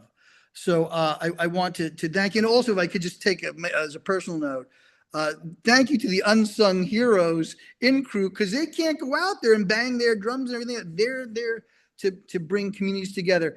And you know something, if I may exercise a little bit of legerdemain yet again, at a time when the world seeks conflict resolution, it can start in our own backyards. So thank you for that important work. I am now going to immediately defer to our wonderful colleague, Vice Chair Che, for any statements she would like to make. Thank you, Commissioner or Chair Levin. Yes, Chair Levin invited me as my first meeting in the capacity of Vice Chair to just share a few words. And it is something that I have been thinking about in my day-to-day work in terms of how do we understand hate and what should our holistic response be? So I want to just begin by first, again, just acknowledging our guest speaker, Mr. Kalika, for joining us today and bringing his lived experience and expertise to this conversation. And I really think that what he's done is to remind us that hate does not just, end with an incident itself. Hate leaves deep emotional, mental health wounds that ripple through families, communities, long after the media covers this issue or the headlines fade. And as we gather as a commission, we know that hate continues to rise, that many of our communities experience deep fear and uncertainty here in our state, but across the country, and are being targeted because of their race, religion, immigration status, etc. And I think I've been very proud of the fact that our commission does recognize that we have to understand that we are facing a dangerous trifecta. So it is the racist rhetoric, which is creating the conditions to advance discriminatory policies in the name of safety, in the name of national security, and creating the permission structure for individuals to lash out, resulting in the rise in hate and violence. And we know that this time in particular, we are seeing fear and misinformation fueling division within our communities. And this is something that I think we have to really take seriously for individuals who feel very alone and isolated, as well as communities. And the impact is really profound. And we know that this is happening in schools, in neighborhoods, in workplaces, houses of worship, and throughout public life. But I did want to take a moment and recognize that we know what appears to be working and what's necessary if we want to bring visibility to this issue as being systemic, and to get at root causes. And so I just want to say that I think we should be proud, even though there's a lot of work to do, that in California, we recognize that there needs to be investments in community-based organizations that are on the front lines, that government, community partnerships, and public institutions that are really developing responses that are grounded in care, grounded in accountability, prevention, initiatives like California versus Hate, which is really connecting people to the kind of resources that they are taking advantage of based on the data that we have. So I think that what's also important is that we, at the same time, have strong civil rights enforcement. When discrimination and hate are taken seriously, it sends a message that a person's dignity and safety matters. And so I want to just make a note that obviously we need to respond to incidents of hate in all its forms, but it also matters that we enforce our civil rights laws in the state and in the country. So I think the final thing I wanted to just say is that it would be really important that we also understand how communities heal. What does healing justice look like? We need to do more than just crisis response. We need to really think about ways that we can support spaces for healing, for connection, for restoration in the faith of community and a sense of belonging. And I'll just say that, just quoting Bell Hooks, who I often lean on, says that, rarely, if ever, are any of us healed in isolation. Healing is an act of communion. And I think Mr. Kalika also made that case very beautifully. So I just want to encourage us as a commission in all the ways that we're leading, that we work towards crisis response, but also longer term, everyday solutions where we bring visibility to the issue of hate, but that we really look towards longer term solutions to ensure community safety. And I'm just really grateful to be in community with each and every one of you, including the staff. Thank you so much for just heartfelt and eloquent words, which I think reflect really the view of the commission as a whole, not just our esteemed vice chair. So you never let us down. Thank you so much. If we can move on to the Subcommittee on Resources, Support, and Response with Commissioner Salcedo, because our Subcommittee on Patterns, Trends, and Prevention, of which Vice Chair Che and I belong to, are going to be done in Agenda Item 6. So without further ado, Commissioner Salcedo, the floor is yours. And thank you for all the wonderful work that you do as well. Thank you so much, Chair Levine. Again, thank you so much, everyone, for the opportunity to be back. I want to obviously begin by thanking all my fellow commissioners and the people who are tuning into this meeting, including the presenters and everybody else who made this this meeting possible. I also want to personally welcome the new commissioners. As you may know, I have been absent for a couple of months due to a medical leave, but I am so grateful that I am here with all of you once again. I want to also acknowledge Commissioner Southers, who unfortunately is not here today, but I want to acknowledge his thoughtful leadership, along with the staff from the Civil Rights Department, who supports us immensely to all of us. In March, the Commission and the Civil Rights Department staff led a presentation for the State of California Office of Emergency Services, also known as CalOES, staff and anti-hate resources in California. It was attended by about 40 CalOES employees. The Commission is looking forward to continue this forms of collaboration with CalOES and other entities and departments across the state that can benefit from this information.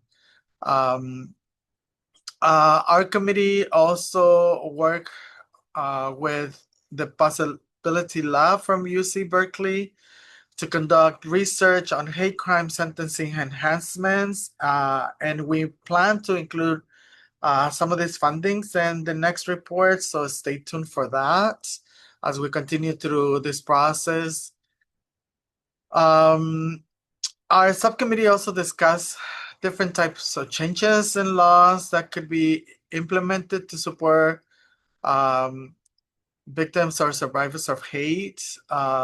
This obviously includes changes to leave laws, access to mental health services, resources to help victims' immediate needs, and ways truly to help victims access the various resources that we have available, such as California versus Hate, and like in Los Angeles, also there's LA versus Hate, and I'm sure there's other efforts going in other places across the state. I want to mention something that Dr. Pradeep reminded us today, and I'm truly glad that we're thinking in the same way. And I want for us to be reminded that this commission truly is using the whole of society approach. we are using and involving and having conversations and just trying to figure out how to involve different entities for us to find ways to eliminate the hate in our states. I think it's also important for us to understand that this work is complex, but the work that this subcommittee and all of us as commissioners do, we're really truly doing the best that we can to find ways for all of us to collectively eradicate the hate the hate in our state, and obviously that we can also be a model for others to follow. I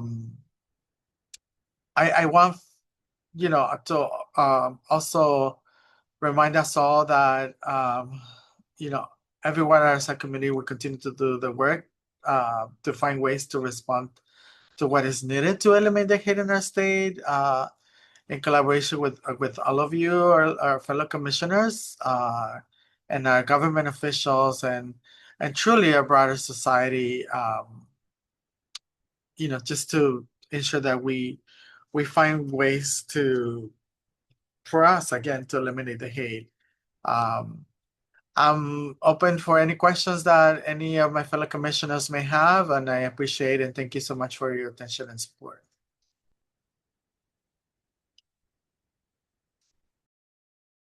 Thank you so much. I think we're going to take questions at the end of the of this section. That's okay, but please, Sure. If there's anything that members of the commission or the public have for any of our speakers during this agenda item, including Commissioner Salcedo, who we welcome back with open arms, and I'm just thrilled to have you.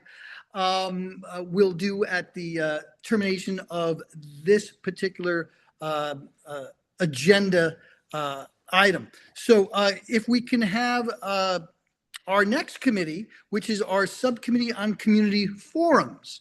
And by the way, for those of you who articulate things, forums and fora are both acceptable. So our subcommittee on community forums we'll hear from with just our wonderful, suffice to say, almost magical, because I encourage everyone to come to these fora because they're extraordinarily well done, and I think both our wonderful commissioners, Cuellar and Roybal, we're so indebted for the work that you do, the central work that you do in this regard.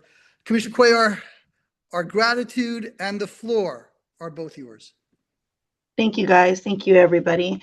I will be giving the update for Commissioner Roybal and our forum, our committee. So we have been actively planning with the staff. Our first forum will be May 11th. It's going to be in person in San Francisco, and we will be with the CRD Summit at the CRD Summit. So I believe it's going to be 1:30 to 2:45. And this forum will be integrated into the CRD's inaugural California versus Hate Summit. We will present key findings and recommendations from our recently released annual report. I believe the key audience will be a lot of different CBOs. There'll be some elected officials, as well as public and advocacy groups. So I hope to see you all there. And then our second forum that we are working on, we are looking at an August date. It will be a Zoom. It will be a Zoom meeting, and this one will be our target will be law enforcement responses to hate. So if any commissioners or any of the other subcommittees have any ideas for presenters or anything like that, please let us know. I was not present at the last commission meeting, but I do know that Commissioner Roybal has brought back some comments and concerns from some of the commissioners. So thank you for that, and we are actively looking to integrate those into our next forums. So that's the second one. Our third one is we're looking at October, and possibly with United Against Hate Week, and that's going to be the week of October 18th through the 24th. So we're still looking at dates. And I know Zeleny is probably sending out emails to you guys to see what is a good date. So, and that forum will be dialogue across differences. Again, that will be a remote Zoom meeting, and we're still looking at times. So we will let you guys know as we continue planning for that one. And then our last fourth forum is going to be on gender-based hate and anti-LGBTQ two spirits forum, and that is going to be possibly, we're looking at the November and the week of November 2nd through November 6th. So again, November 2nd through November 6th. Sorry about that. And we're looking at that to be an in-person meeting. And time and location, we're still kind of working out all the logistics on that. But again, we are open to any comments, concerns, or any ideas on where it could be. I believe Commissioner Damsky did talk about Imperial Valley, I believe, or county. So we are looking at that in some of our forums and where it could be held. So again, we're open to any comments and ideas that you have. And again, thank you for your time. And again, it's always an honor to be here with you all, and hope to see you all in person soon. Thank you, guys. Very much enjoy seeing you in person. And again, they're just certain people that are magical. So thank you for doing this. I understand we have a hand raised. We could save both commissioner and staff comments and public comments till all the statements are made. That would be great. So please hold that. What I'm going to do is make a very brief chair statement today. First, let me recognize the season we're in.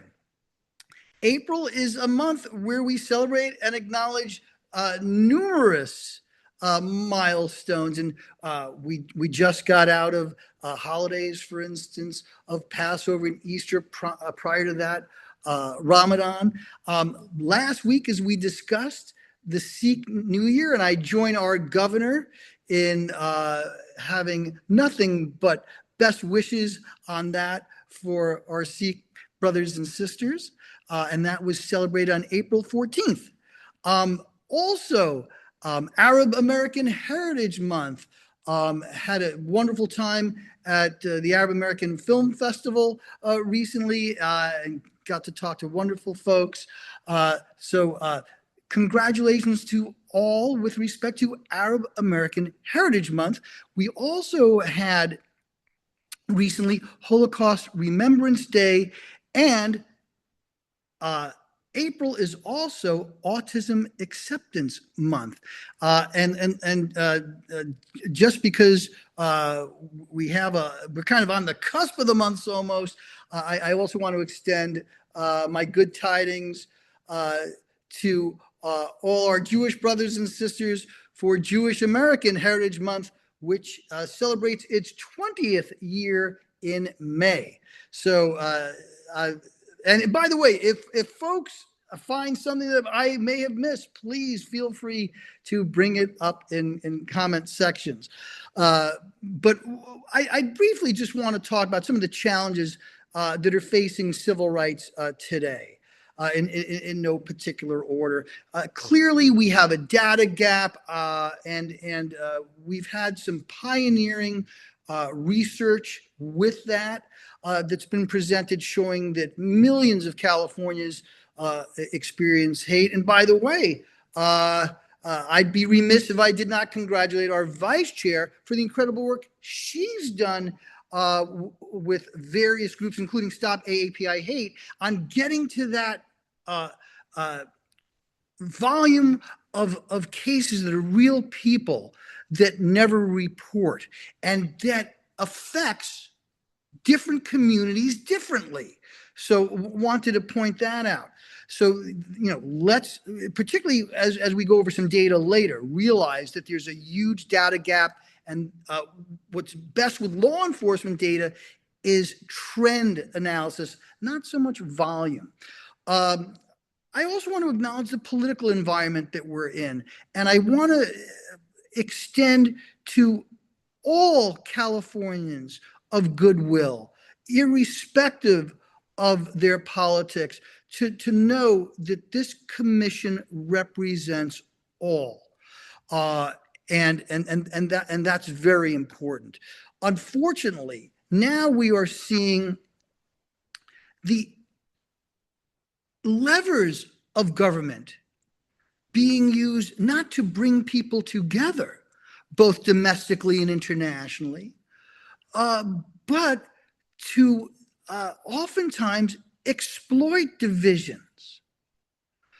And the byproduct of that is a less cohesive society. So to the extent that we can have people across the political spectrum, and by the way, we are seeing, frankly, just unacceptable rhetoric from across the political spectrum, whether it's elected officials degrading our Muslim brothers and sisters, or others who are talking about immigrants as some kind of threat.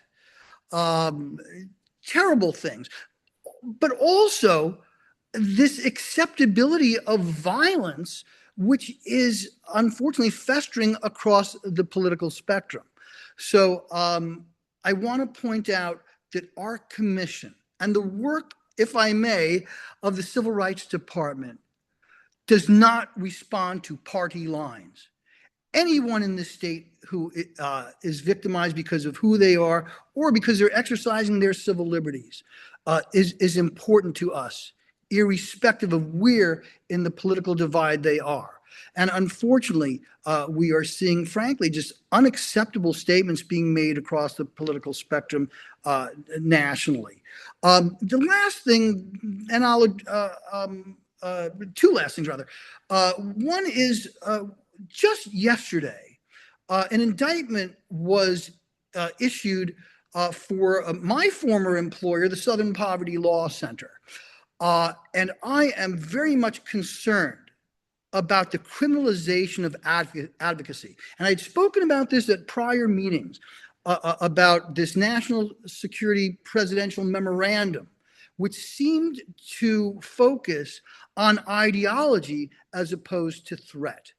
And I am very concerned about the overarching use of federal power to intimidate not only advocacy groups, but law firms and others who may speak out in a manner that runs counter to some elected officials.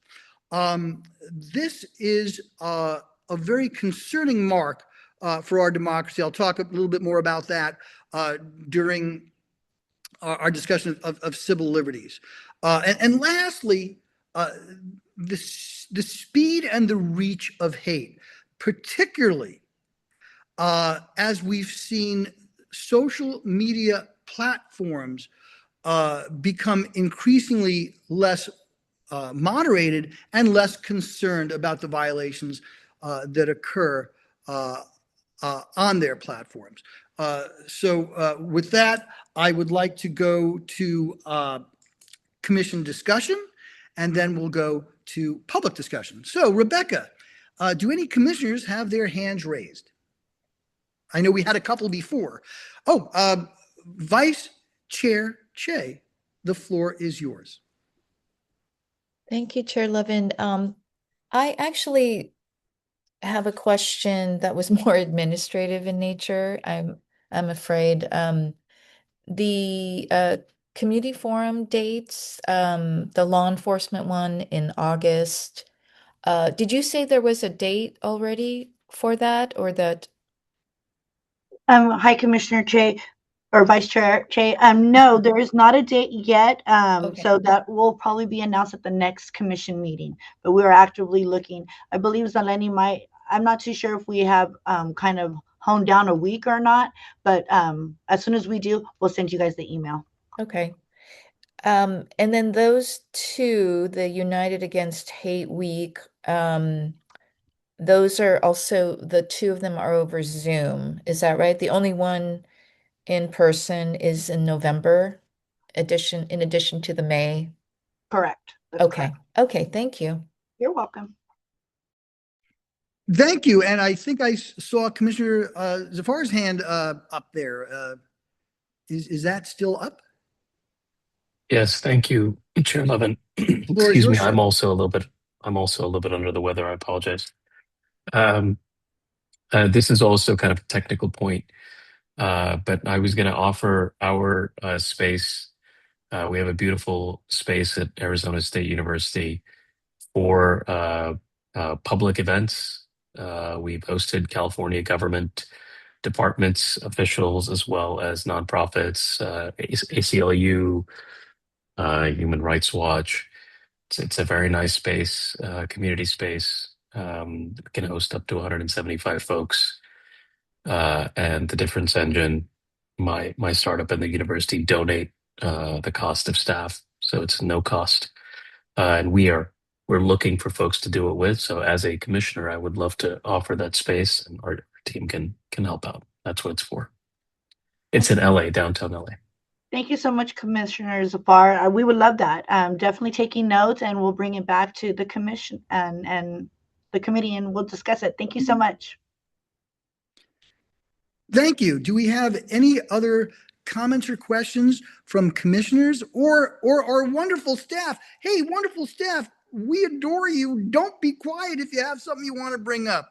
You're keeping our engines running here. So please, if there's anything you want to contribute, always appreciated and always welcome. Do we have any other commission or CRD folks? Yes. All right. Commissioner Damsky. Oh, Commissioner Damsky. Floor is yours. Thank you. Hi, Chair Levin. Thank you. Thank you to our committee representatives. I appreciate hearing what the committees are working on. I have been asking for a while for our committee that puts together forums to specifically create one addressing anti-Semitism. And I have some resources that I'll share a little bit later in commissioner comments about that, but I just wanted to park that here while we're talking about scheduling forums for the future. Thank you. Notes taken. Thank you, Commissioner Damsky. Thank you so much. Do we have any other comments from commissioners or CRD folks? Yes, Commissioner Roybal. Commissioner Roybal, floor is yours.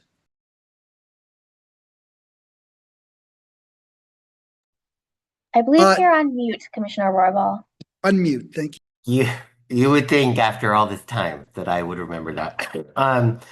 I wanted to I have a comment, but I wanted to reply to Commissioner Damsky that yes, we are talking about that actively, Commissioner Damsky. So that would be great to have those resources. And Chair Levin, I thought of you when I read that article about the SPLC, and it is, they're like every day. It feels like there is some new assault on civil society by our government, by our federal government. And it is, there can be issues, of course. My career has been in the nonprofit advocacy space. And there could be issues with organizations for sure, right? But the level of weaponization, which the government likes to use in other ways, around organizations that have this storied civil rights past, and it frightened me even more than some of the other things that the federal government has been doing, because it is attacking like the very nature of opposition in this country, of dissent, of free speech. And so I'm excited to hear what you're going to be addressing later, but it's frightening, really. And as someone who works in that space, who comes from organizations that I know are probably on some list being targeted by the federal government, it's maddening, and it makes me want to dig in and fight harder for the communities that I care about. But it is just a sad statement. And after reading that article about the SPLC, the Southern Poverty Law Center, it just, it made me really sad that that is the point that we are at in the U.S. And so I just wanted to lift that up and say that I, certainly thought of you at your long history with the organization, and it's terrible what we're experiencing, but it means that, like I said, we have to dig deeper, unfortunately, to fight harder, so that organizations like the SPLC and other organizations that do this incredible work on combating hate in the U.S., that we protect them and that we have their back in moments like this. So thank you for your long history of work, Chair Levin, in this space, because it's important. And I think, we need to be there for the organizations that make up the backbone of that work right now in the U.S. Thank you so much. Do we have any other comment from commissioners or CRD staff? And heartfelt thank you. No other comments from commissioners, and I don't also see any comments on Zoom at this time. Okay, so we don't have any public comment as well, and nothing. All righty. Zeleny, do we have any public comment in the room? No public comment in the room.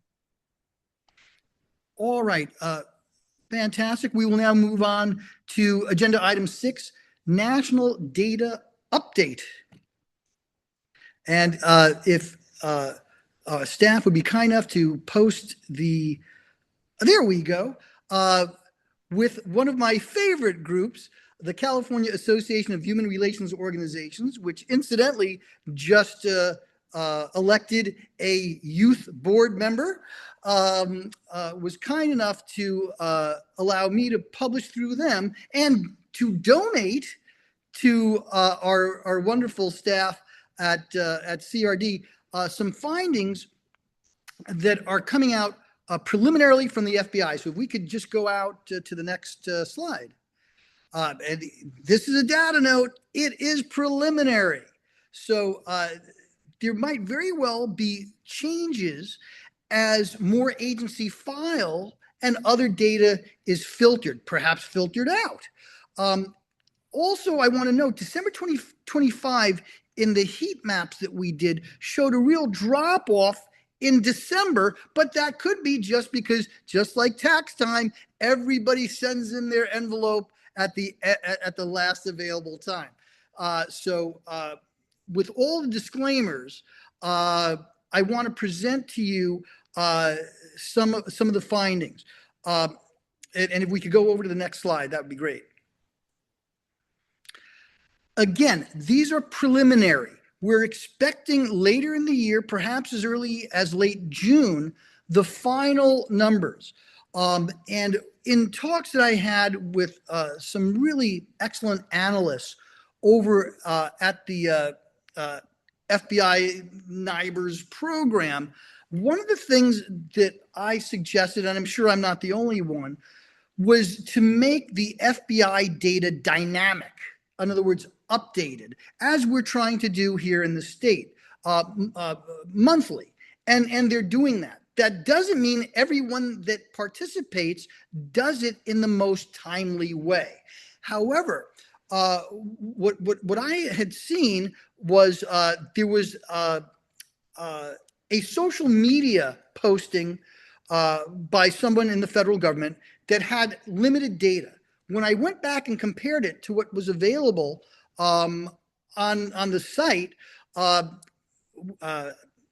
James and I first reported these findings. And again, even though they're preliminary and can change, I thought it was really important to show you. The first thing I want to point out is we had a decline, but this decline comes off of just record years. The worst years for reported hate crime are all in this 2020s decade. And again, you can see over 11,000. We had not seen a number that high. That's the fifth highest year of FBI reporting since 1991, so about 34, 35 years. So that's something. We have crested off a 2023 record. Let's go to the next slide.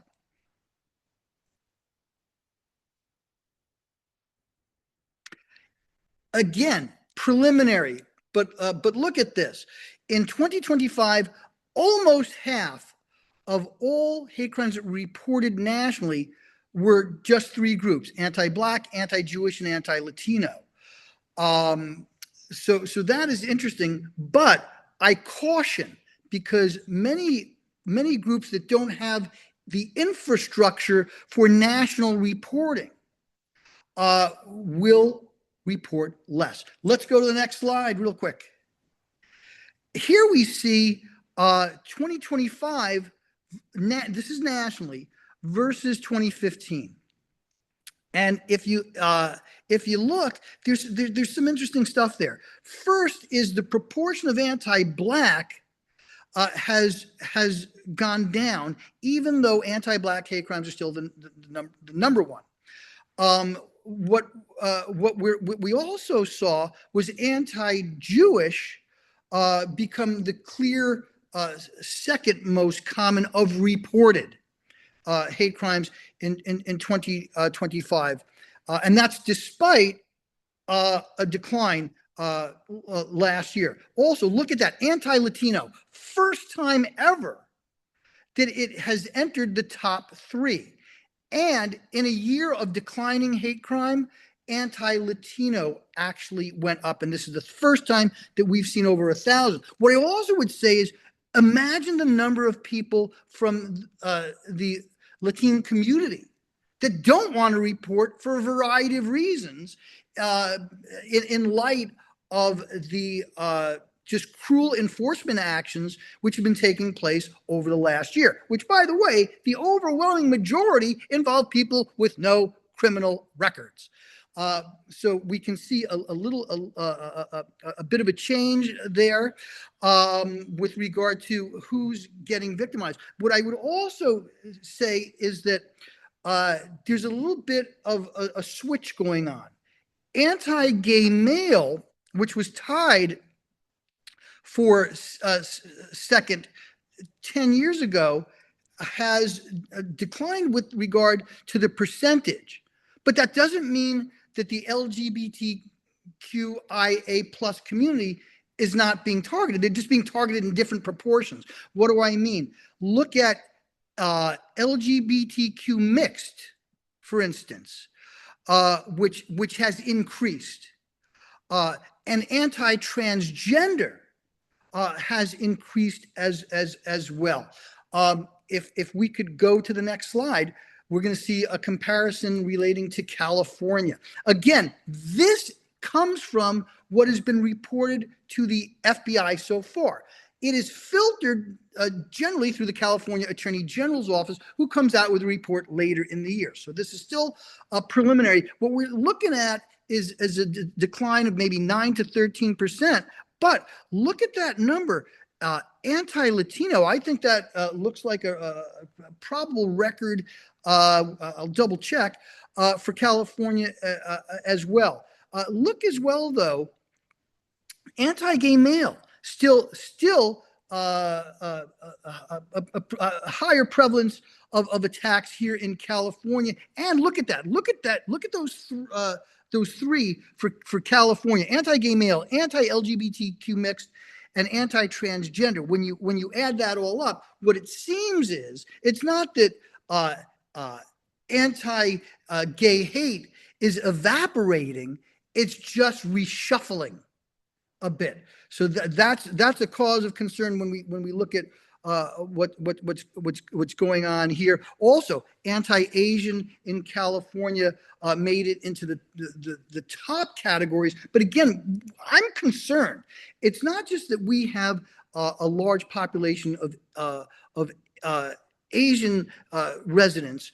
I'm concerned that in areas where we don't have the same kind of advocacy, local and state advocacy groups working, that we're really seeing a drop that in substantial part could very well be not that these crimes aren't occurring, but we don't have the same kind of measures being taken to make sure that there's no closed door. Let's go to the next slide real quick.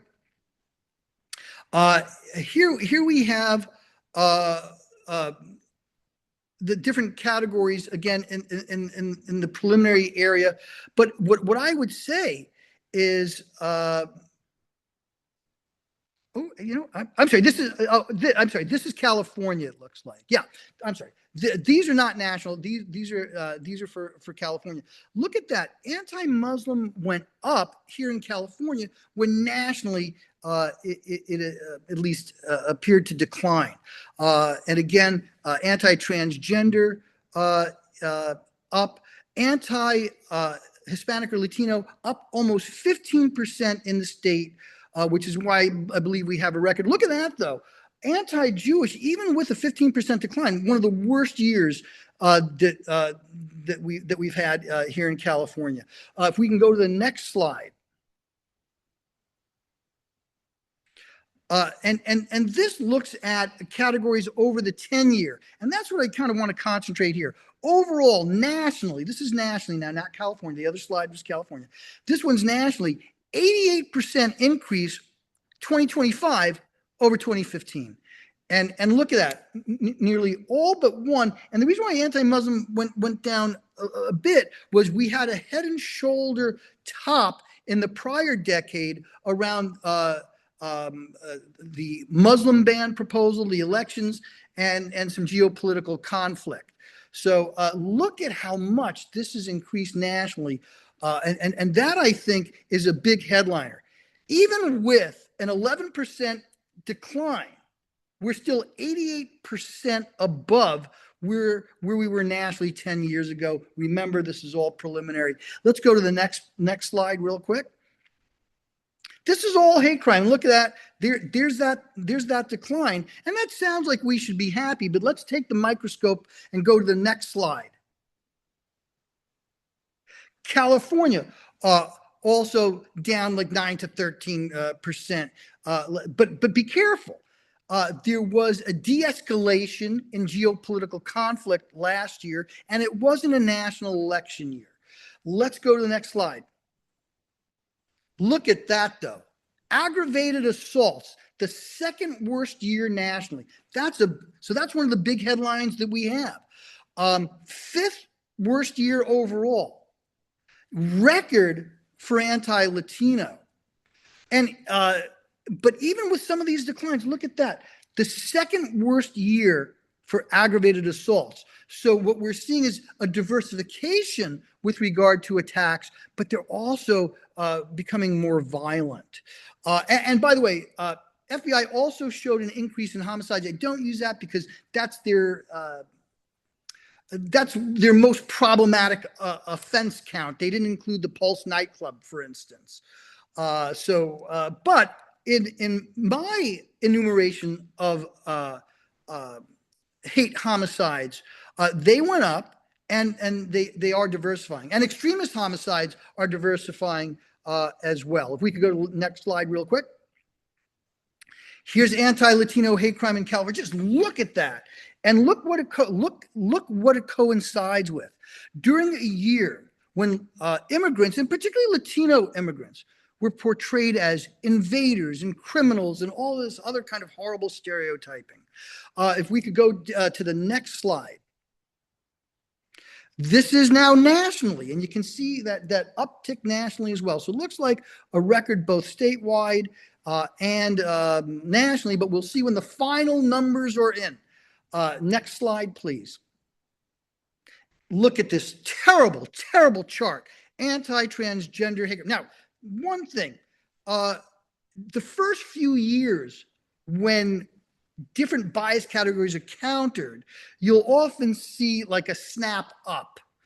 So for instance, we just in the prior decade, we started pulling out anti-transgender hate crimes as well as anti-Sikh hate crimes.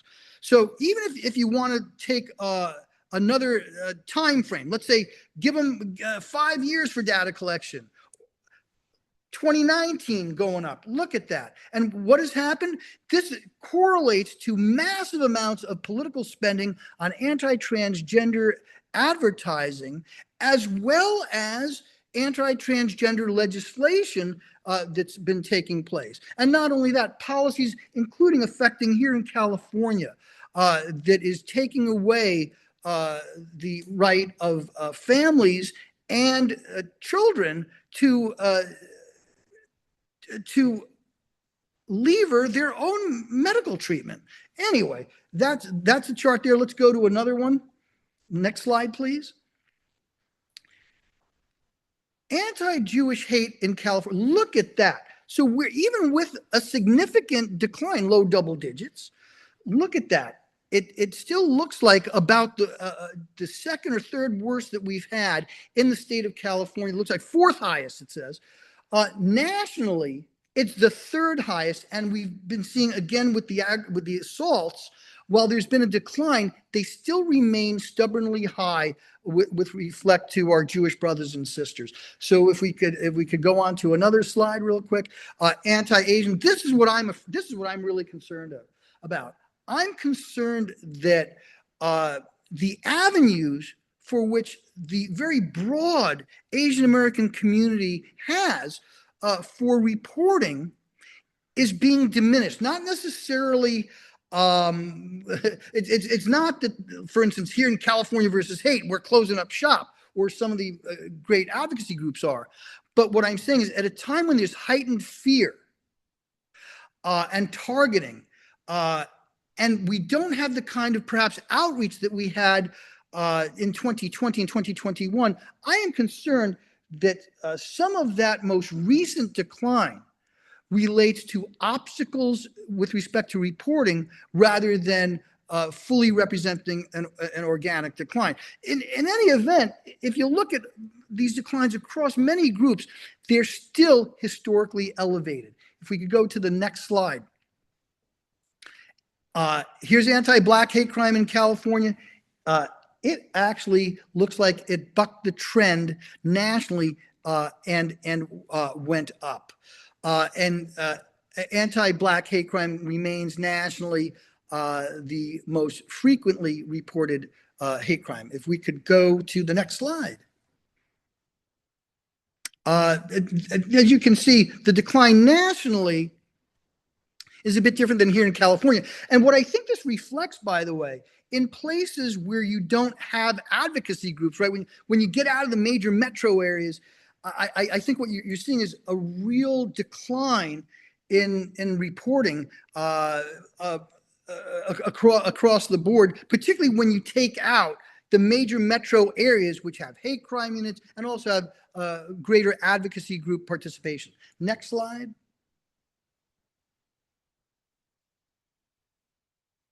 And that what you're seeing here is a heat map which shows anti-Jewish hate crime in California. You can see October of 2023 was unfortunately the high point, which was when the Hamas terror attack and subsequent war started. But we're still way up there. If we could go to the next slide, please.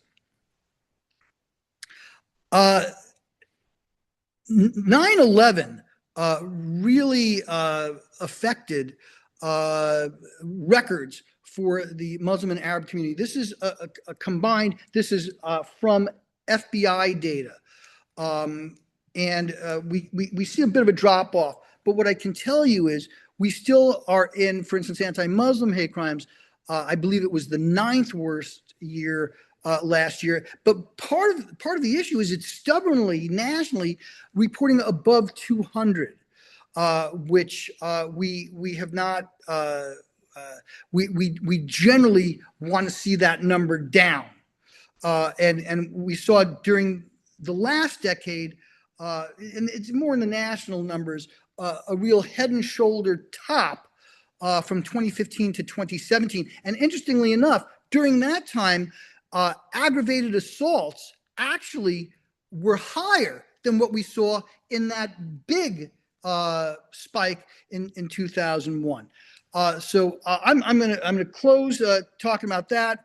I want again to remind people that these numbers are preliminary, and the 2026 numbers, which are not FBI, but I gleaned from local law enforcement, places like LA and New York. New York, big increase in anti-Muslim hate crime, a smaller increase in anti-Jewish hate crime, and that encapsulates the time of this most recent war. Other cities don't have the full data, but places like New York, LA, Seattle up in 2026. So far, Chicago, DC down, but overall, it looks like, at least for now, 2026 is reversing the declines that we saw in 2025. And again, to put that in perspective, there was no year prior to 2020 that had a higher number of hate crimes reported nationally than 2025. So we are seeing a decline, but to elevated levels. And what else are we seeing? Ubiquity with regard to bigoted language across the online platforms. So depending on how you measure things, I would say this is very much a cause for concern.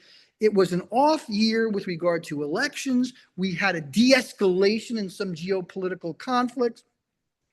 And I am concerned, as I told the legislature earlier, that I'm very concerned about an election year when in the past we've seen horrible stereotyping with respect to prejudice. Give you an example. November 2016 was the worst month going back 14 years to the first anniversary of 9/11. The day after those elections were the highest in 13 years. And I'm very concerned. What led back then? It was a big, broad rise, but anti-immigrant, and also we saw anti-gay and other groups participate, unfortunately, in that rising tide. So 2026, limited data, looks like it's up, reversing a trend of 2025, but 2025 wasn't that great of a year, even with the decline, because if you measure it against 10 years prior, an 88% increase, even with an 11% decline. And all you need are just a constellation of catalysts which can drive this dry kindling, which is at elevated levels, to unfortunately increase. Anti-Sikh hate crimes, we also saw a record. I'm concerned a little bit about the data because there are some anomalies, but we're very concerned. But what it tells us is we have to do outreach beyond the traditional top 2 or 3 groups. We really have to focus on where not only the invective goes, but where the actual violence goes. Just want to comment on something I was been asked about recently, which is New York City. They were going to change their public-facing monthly data collection to only include those cases confirmed by the hate crime unit. They have ditched that plan and are now going to a much better one where there's initial intake numbers and then confirmed after investigation, similar to what cities like Portland and Seattle do with their front-facing reportage. And this has been covered in places like the LA Times. This data, which James and I discovered, has been covered in the LA Times and Axios. I'd be very careful with the anti-Sikh data. but it is a cause of great concern. So if there are any questions from the commissioners, I'd be happy to take them. And Rebecca, if you could check if any of the staff or commissioners have a question or comment. Yes, it looks like Commissioner Zafar has one. Commissioner Zafar, floor is yours, sir. Thank you. Thank you for presenting that data in such great detail. I'm, like you, very familiar with this reporting, the FBI reporting, and all the issues that it has, and the fact that it exists is also a blessing in many ways.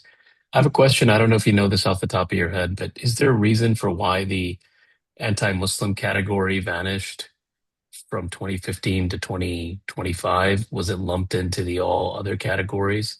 And then my second question is, I'd be curious to see the reasons for the drop in anti-Jewish hate crimes. I imagine it's correlated with the conflict in Gaza and Israel receiving less news attention over the last year. But any evidence, even if anecdotal, would be interesting to see if there's any policy reasons. That's what I always wonder. Is this news driven, or are there policy reasons? Alec, I don't know if that's a question for you or your team to think Sure. about, or if there's any information there. But those are my two kind of comments / questions. Sure. Let me just, with regard to the first one, with regard to anti-Muslim hate crime. No, we just did. We're going to have more charts, but there was an anomaly with some of the anti-Muslim reporting that I think we have addressed. There are multiple data sets that the FBI has. Well, so we're just trying to make a certain consistency. This data set appeared to be more accurate, and James just sent me. Yeah.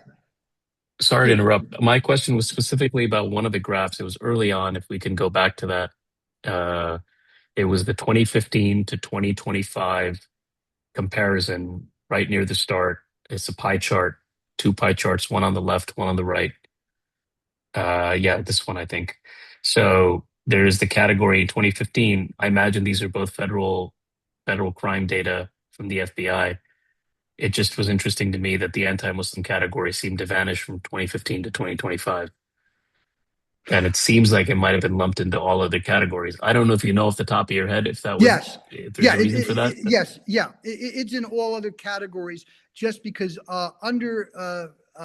in last year, under 350, if they were under 350, we put it. They got lumped in. Okay. Yeah, so there were about 220 Got it. that we saw in. Now remember as well that we're talking far more, but this is reported. The peak was 307 in the middle of last decade, so it's just not in the top 8 most frequent. Got it. Okay. Thank you.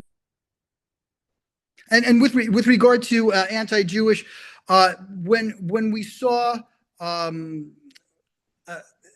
some kind of de-escalation in the Gaza war, we saw a decline. Also, I would say that sometimes we saw various types of religious hate crime at confrontational rallies. And there was a decline. There was a decline in those as well. And if I could just go back to 2020, when we had all the social justice rallies, we actually saw something very interesting. The N-word, the use of the N-word on Twitter, correlated to the number of social justice rallies, as well as the number of anti-Black hate crimes. So, for instance, when at the time President Trump said, "When the looting starts, the shooting starts," or when the shootings, anyway, that particular quote, that was one of the 5 worst days for anti-Black hate crime, I think. My question, that question was always, I hesitate to always say that something stops happening in the news and then the hate crimes go down, although that is a likely reason. I'm always curious to see, because the other thing that happens is, as hate crime rises, there's policies that are implemented by bodies like the Civil Rights Commission here, department here, and other places, nonprofit institutions. And I don't want them or these policies not to get credit for reducing hate, right? And so my question is like, I'm always worried about the confabulation between the incident, the news kind of going away, and the credit goes to the news going away, rather than, well, at the same time, there was these 12 initiatives that were implemented. Do they not get any credit? Is it always because the incident is now gone from the news? So that's my, I don't know how you parse that out. I'm not a social scientist. Nobody's perfect, but that would be a question I would have maybe for Alex. Sure, and I'll defer to Alec for a moment, but let me just say, someone who's been doing this for 40 years, even before the Hate Crime Statistics Act, it is frequent that then there's geopolitical conflict, that we have increased reporting. But what we also have during those times is more open doors, if you will. People are aware of advocacy groups or California versus hate.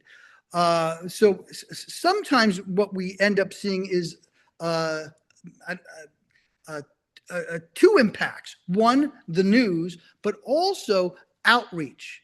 But we've consistently seen, for instance, with anti-Muslim and anti-Jewish hate crime increases around times of relevant geopolitical conflict. So thank you so much for that question. Dr. Watts, floor is yours, sir, if you want it. Thank you for the question, Commissioner Zafar. It's a very difficult question to answer. I don't think I've seen many studies, if any, that have demonstrated that any sort of single Aren't you glad I'm on the policy. commission now? What's that? Oh, yes, of course we are. Any sort of single policy or program that necessarily has led to a demonstrable drop in hate crimes or increase in hate crimes based on sort of this data. But all you can do is sort of look at the sort of macro patterns and trends and try to understand what happened. But no, I haven't seen a study like that. But if I may, one of the things I like to look at is the aggravated assaults, right? Because that's something that's not a wobbler. It's not, in other words, when there are threats, which are terrible, there could be questions about what exactly was said. But when we look at aggravated assaults, wow. And looking at the terrible number of aggravated assaults against what I think is interesting, just bear with me, it might be a tangential answer to your question, but when some group is in the news, what I think is really concerning now is it's not only that invective goes up and even hate crime goes up, which is terrible, but violence goes up. And what we've seen even just recently in New York City, where we have more full data for year to date, just a terrible increase in anti-Muslim hate crimes and some very public ones, like on a subway, attack against a woman on a subway. So I think for some of these offenders, they want it to be known. It's hard to disentangle these correlations. Sure. But what I would say is it takes longer for these policies to get implemented oftentimes than the initial flash of the news item. Right. The last thing I'll say, it's not a question, I'm taking up a lot of time, but so you don't have to, nobody has to respond to this. But my rationale for asking that question is, essentially, if a decline in hate crimes only seems to be driven, or the only thing we can point to is the third party or offending incident, whether it's war, whether it's an election, that's what causes it, and when that goes away, hate crimes dies down. What about all the other stuff we do, right? So how do we track the work that nonprofit organizations are doing, public campaigns are doing? How do we track the efficacy of the millions of dollars and millions of human hours that go into that work if we're only suggesting that the drop in hate crimes is due to a third party, thing that's out of the hands of policymakers and nonprofit folks? No response needed. That was just my rationale. Thank you so much. Are there any other commissioners or Civil Rights Department staff that would like to say anything? Yes, we have Commissioner Damsky. Go ahead. Commissioner Damsky, floor is yours. Thank you, Chair Levin. I appreciate your updating us on these reports. One thing I was wondering was whether any of the California data includes the collection that our Attorney General is supposed to do of hate crimes and incidents in accordance with AB 449, as we've discussed over the last couple of years, or is it premature to have data from that? This is data that is submitted to the FBI through the state monthly, so it may not reflect front-facing posts that are put up on by local police departments, and there might actually, in certain instances, be inconsistencies because of how they fill in and when they fill in their data. Yeah, the reason I'm asking that is because we've been curious about how to track the implementation of AB 449 and its usefulness in addressing hate crimes and hate incidents. So I'm wondering if there's a way to parse that data out at some point in time. The other question I had was related to geopolitics and our nation's invasion of Venezuela and Iran and threats to Cuba. I know that we're seeing with the invasion of Iran, increase in anti-Jewish and anti-Israel hate. I'm wondering if we're seeing any increase in anti-Iranian hate or anti-Venezuelan hate or any, hate rising towards any of those other groups impacted by those geopolitics. We're certainly seeing an increase, additionally, in anti-Muslim hate in some jurisdictions, not all. But no, we don't have that parsing at this early time. Thank you. Any other questions from commissioners or staff? Commissioner Che or Vice Chair Che, go ahead. Thank you. Well, thank you for this presentation of data. This feels very familiar when we look at our data, that a lot of times it raises more questions than answers. And this whole idea is it's like, one data point that we need to look at. I should know this, but I'm going to get a little geeky on the coding. But when there's a multiple identities at play, for example, an Asian gay person, how does that get coded? And for an event that involves multiple people, is that considered one incident, or is it counted per person that's involved with the FBI? Great question. There are what they call multiple bias incidents. So sometimes you might see what appears to be an inconsistency. 10,000 in a particular year of single bias, and then 10,200 total because they're including multiple bias. Because most departments are not great at this. The overwhelming majority, even if there are multiple biases, are unfortunately reported as single. But it is reflected, and mostly out of major metro areas where there's a greater frequency of hate crimes, where that kind of differentiation is better made. But yes, what you'll generally see is if there's multiple biases, either it will be correctly categorized, or what you'll see is the most obvious selection choice, and that's how it's generally done across the 18,000 agencies in the United States.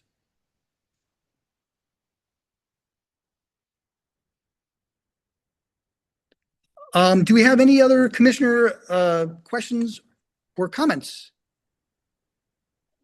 No additional commissioner comments and no public comment on Zoom.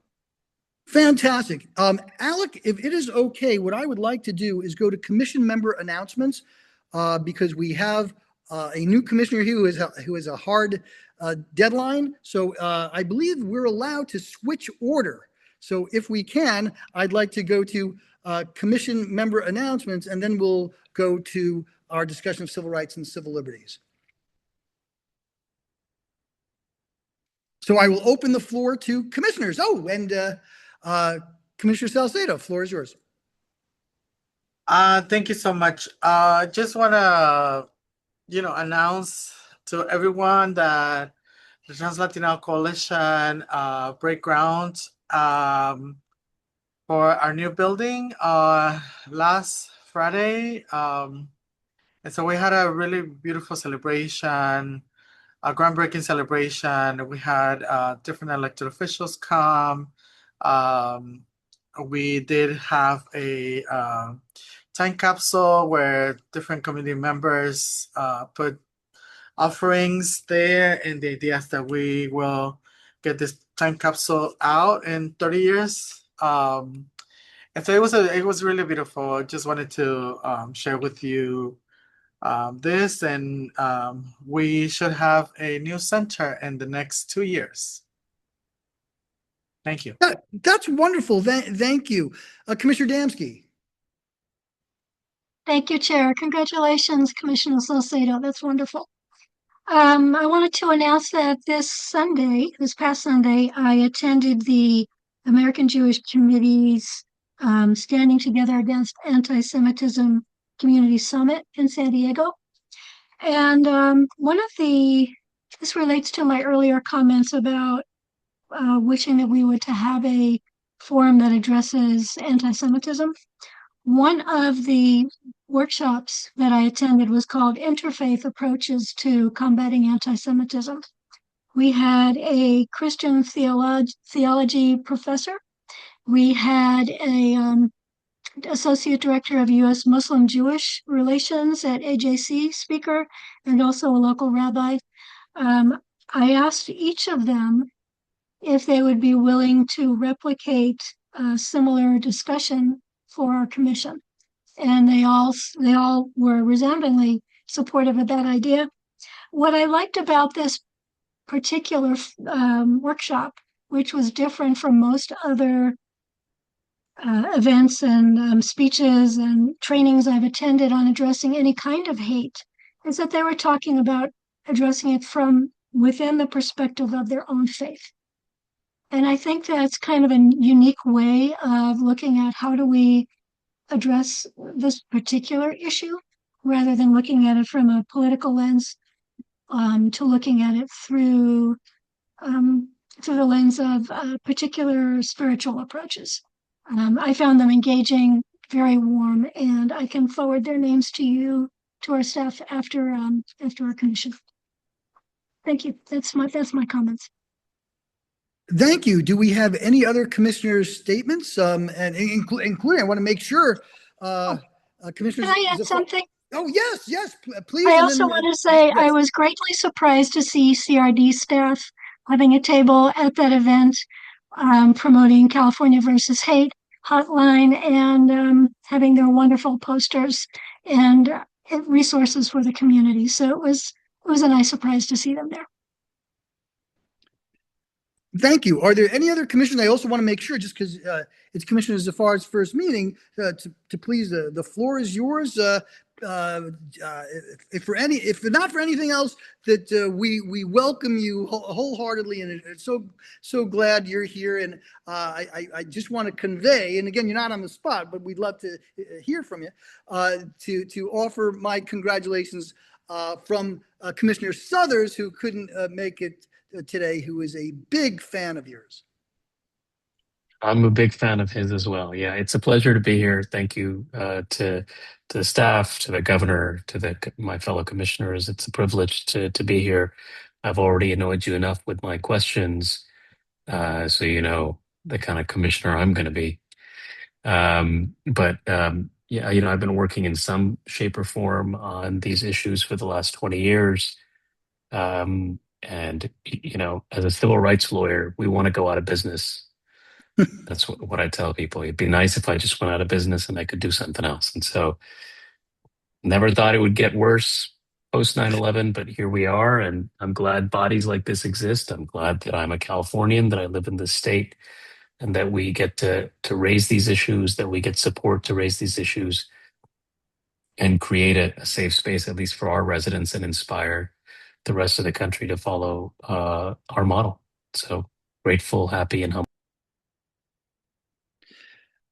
Thank you. Likewise, and it's sometimes useful to remind folks that the Abrahamic tradition is so intertwined. And one of the things, if I may, if you listen closely enough, two things resonate just from an old. He's not going to be the youth commissioner, I'll tell you that.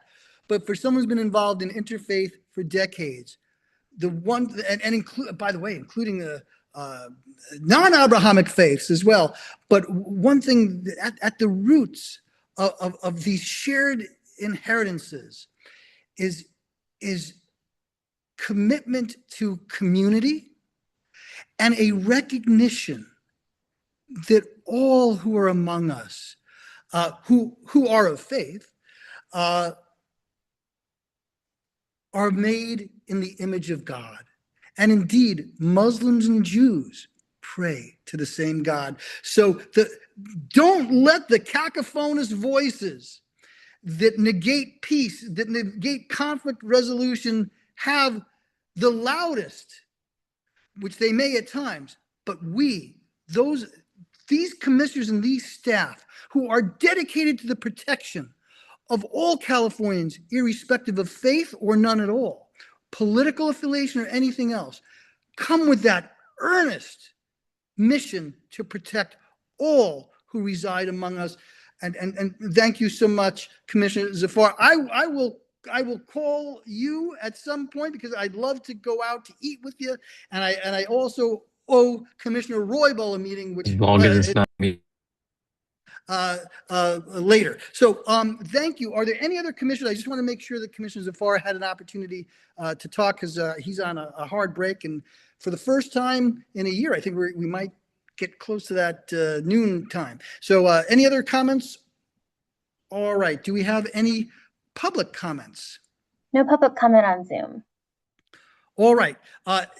Now I will go on to what was originally agenda item number 7, discussion of civil rights and civil liberties. There is a danger that must be plainly addressed, and that is irrespective. Oh, I'm sorry, Commissioner Salcedo, do you have your hand up there?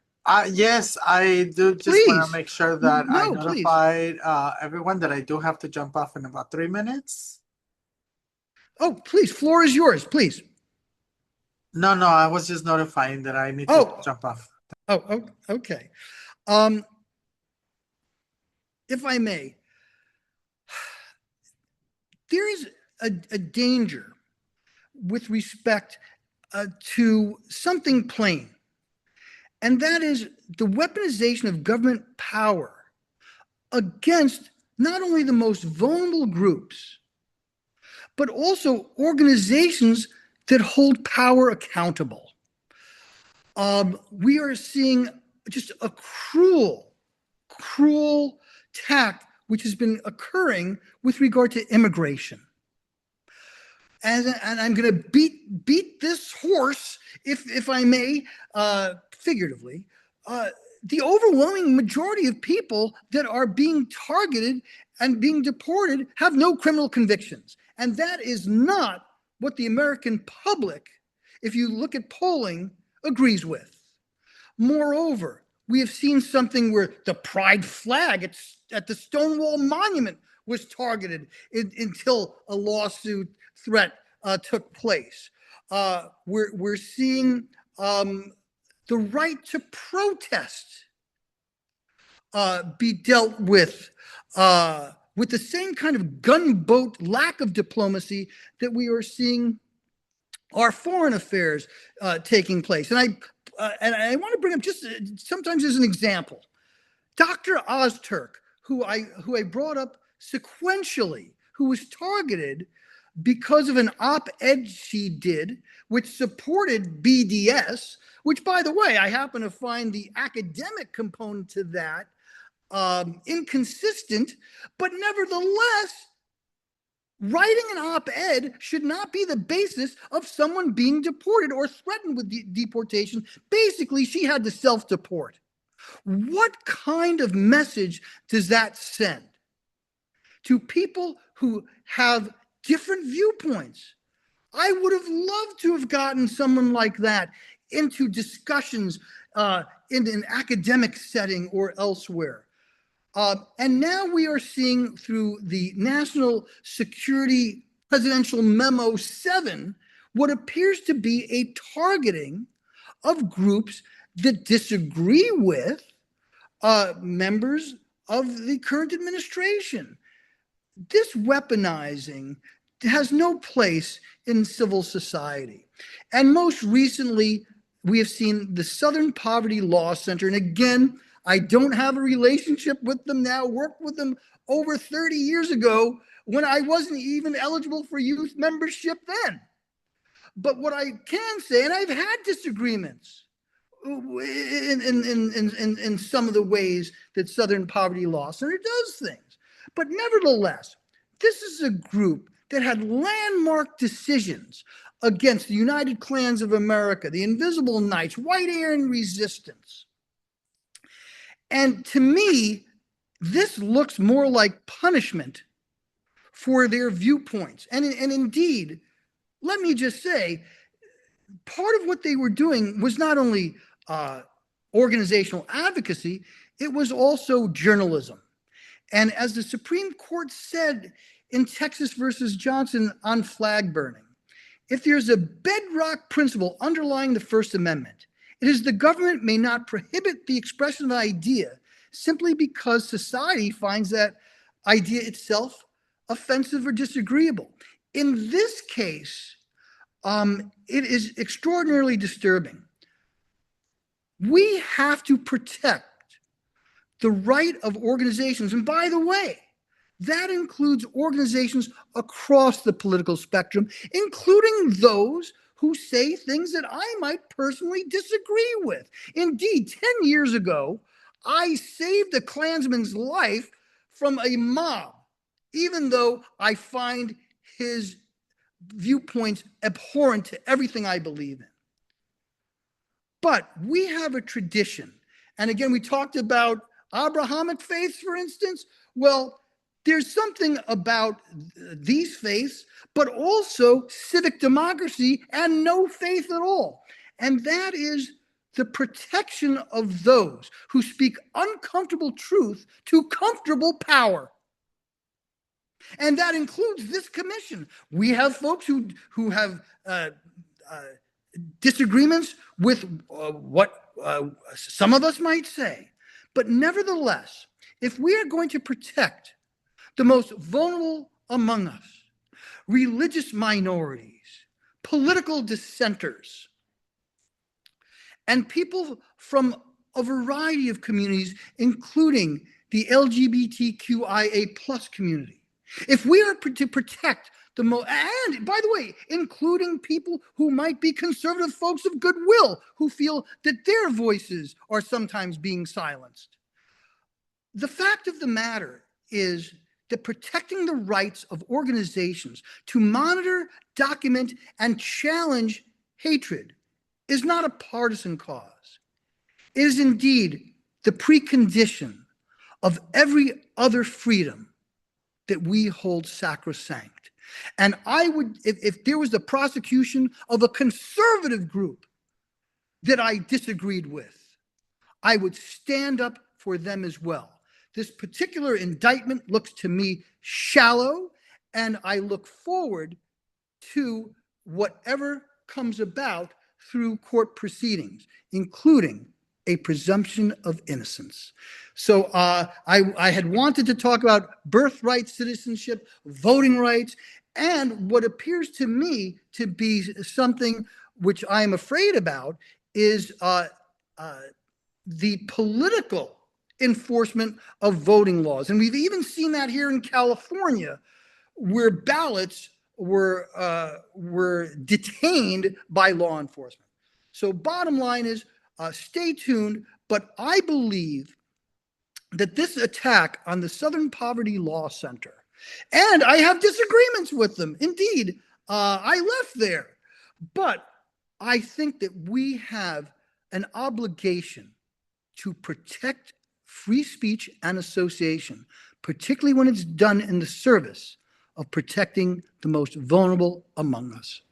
And on that note, I will open this up for commission discussion on civil rights and civil liberties generally.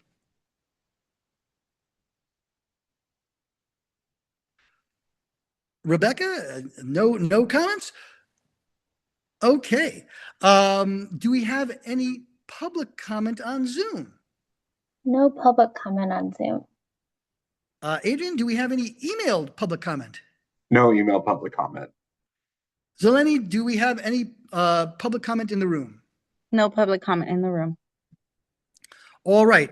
I will move then to item number 9, which is future agenda items. And I'll open that up to commission discussion.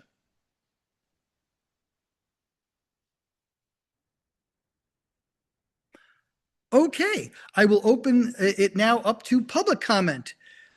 Rebecca, do we have any, do we have any public comments on Zoom? None on Zoom. Excellent.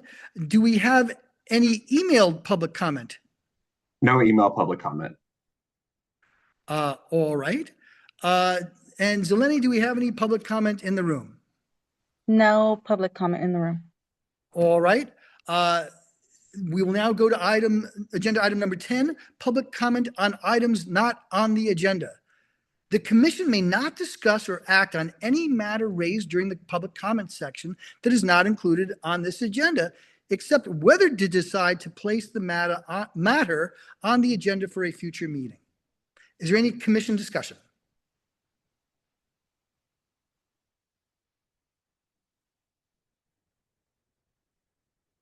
And as you can see, the instructions are repeated on our slide there. And it does not appear that we have any other public comment. Is that a fact, Rebecca and Adrian and Zeleny? Yes, no public comment on Zoom. No public comment on email. And no public comment in the room. All right. I will then head to item number 11, adjournment of the meeting. And since that's one of the few things that I do unilaterally, I adjourn with great gratitude to all the commissioners and particularly the public. And if I may, just for 1 second here, the just incredible staff who is working so hard right now in juggling 2 things at once, putting this meeting together and working on our final report. Thank you. This meeting is adjourned at 12:07 Pacific time.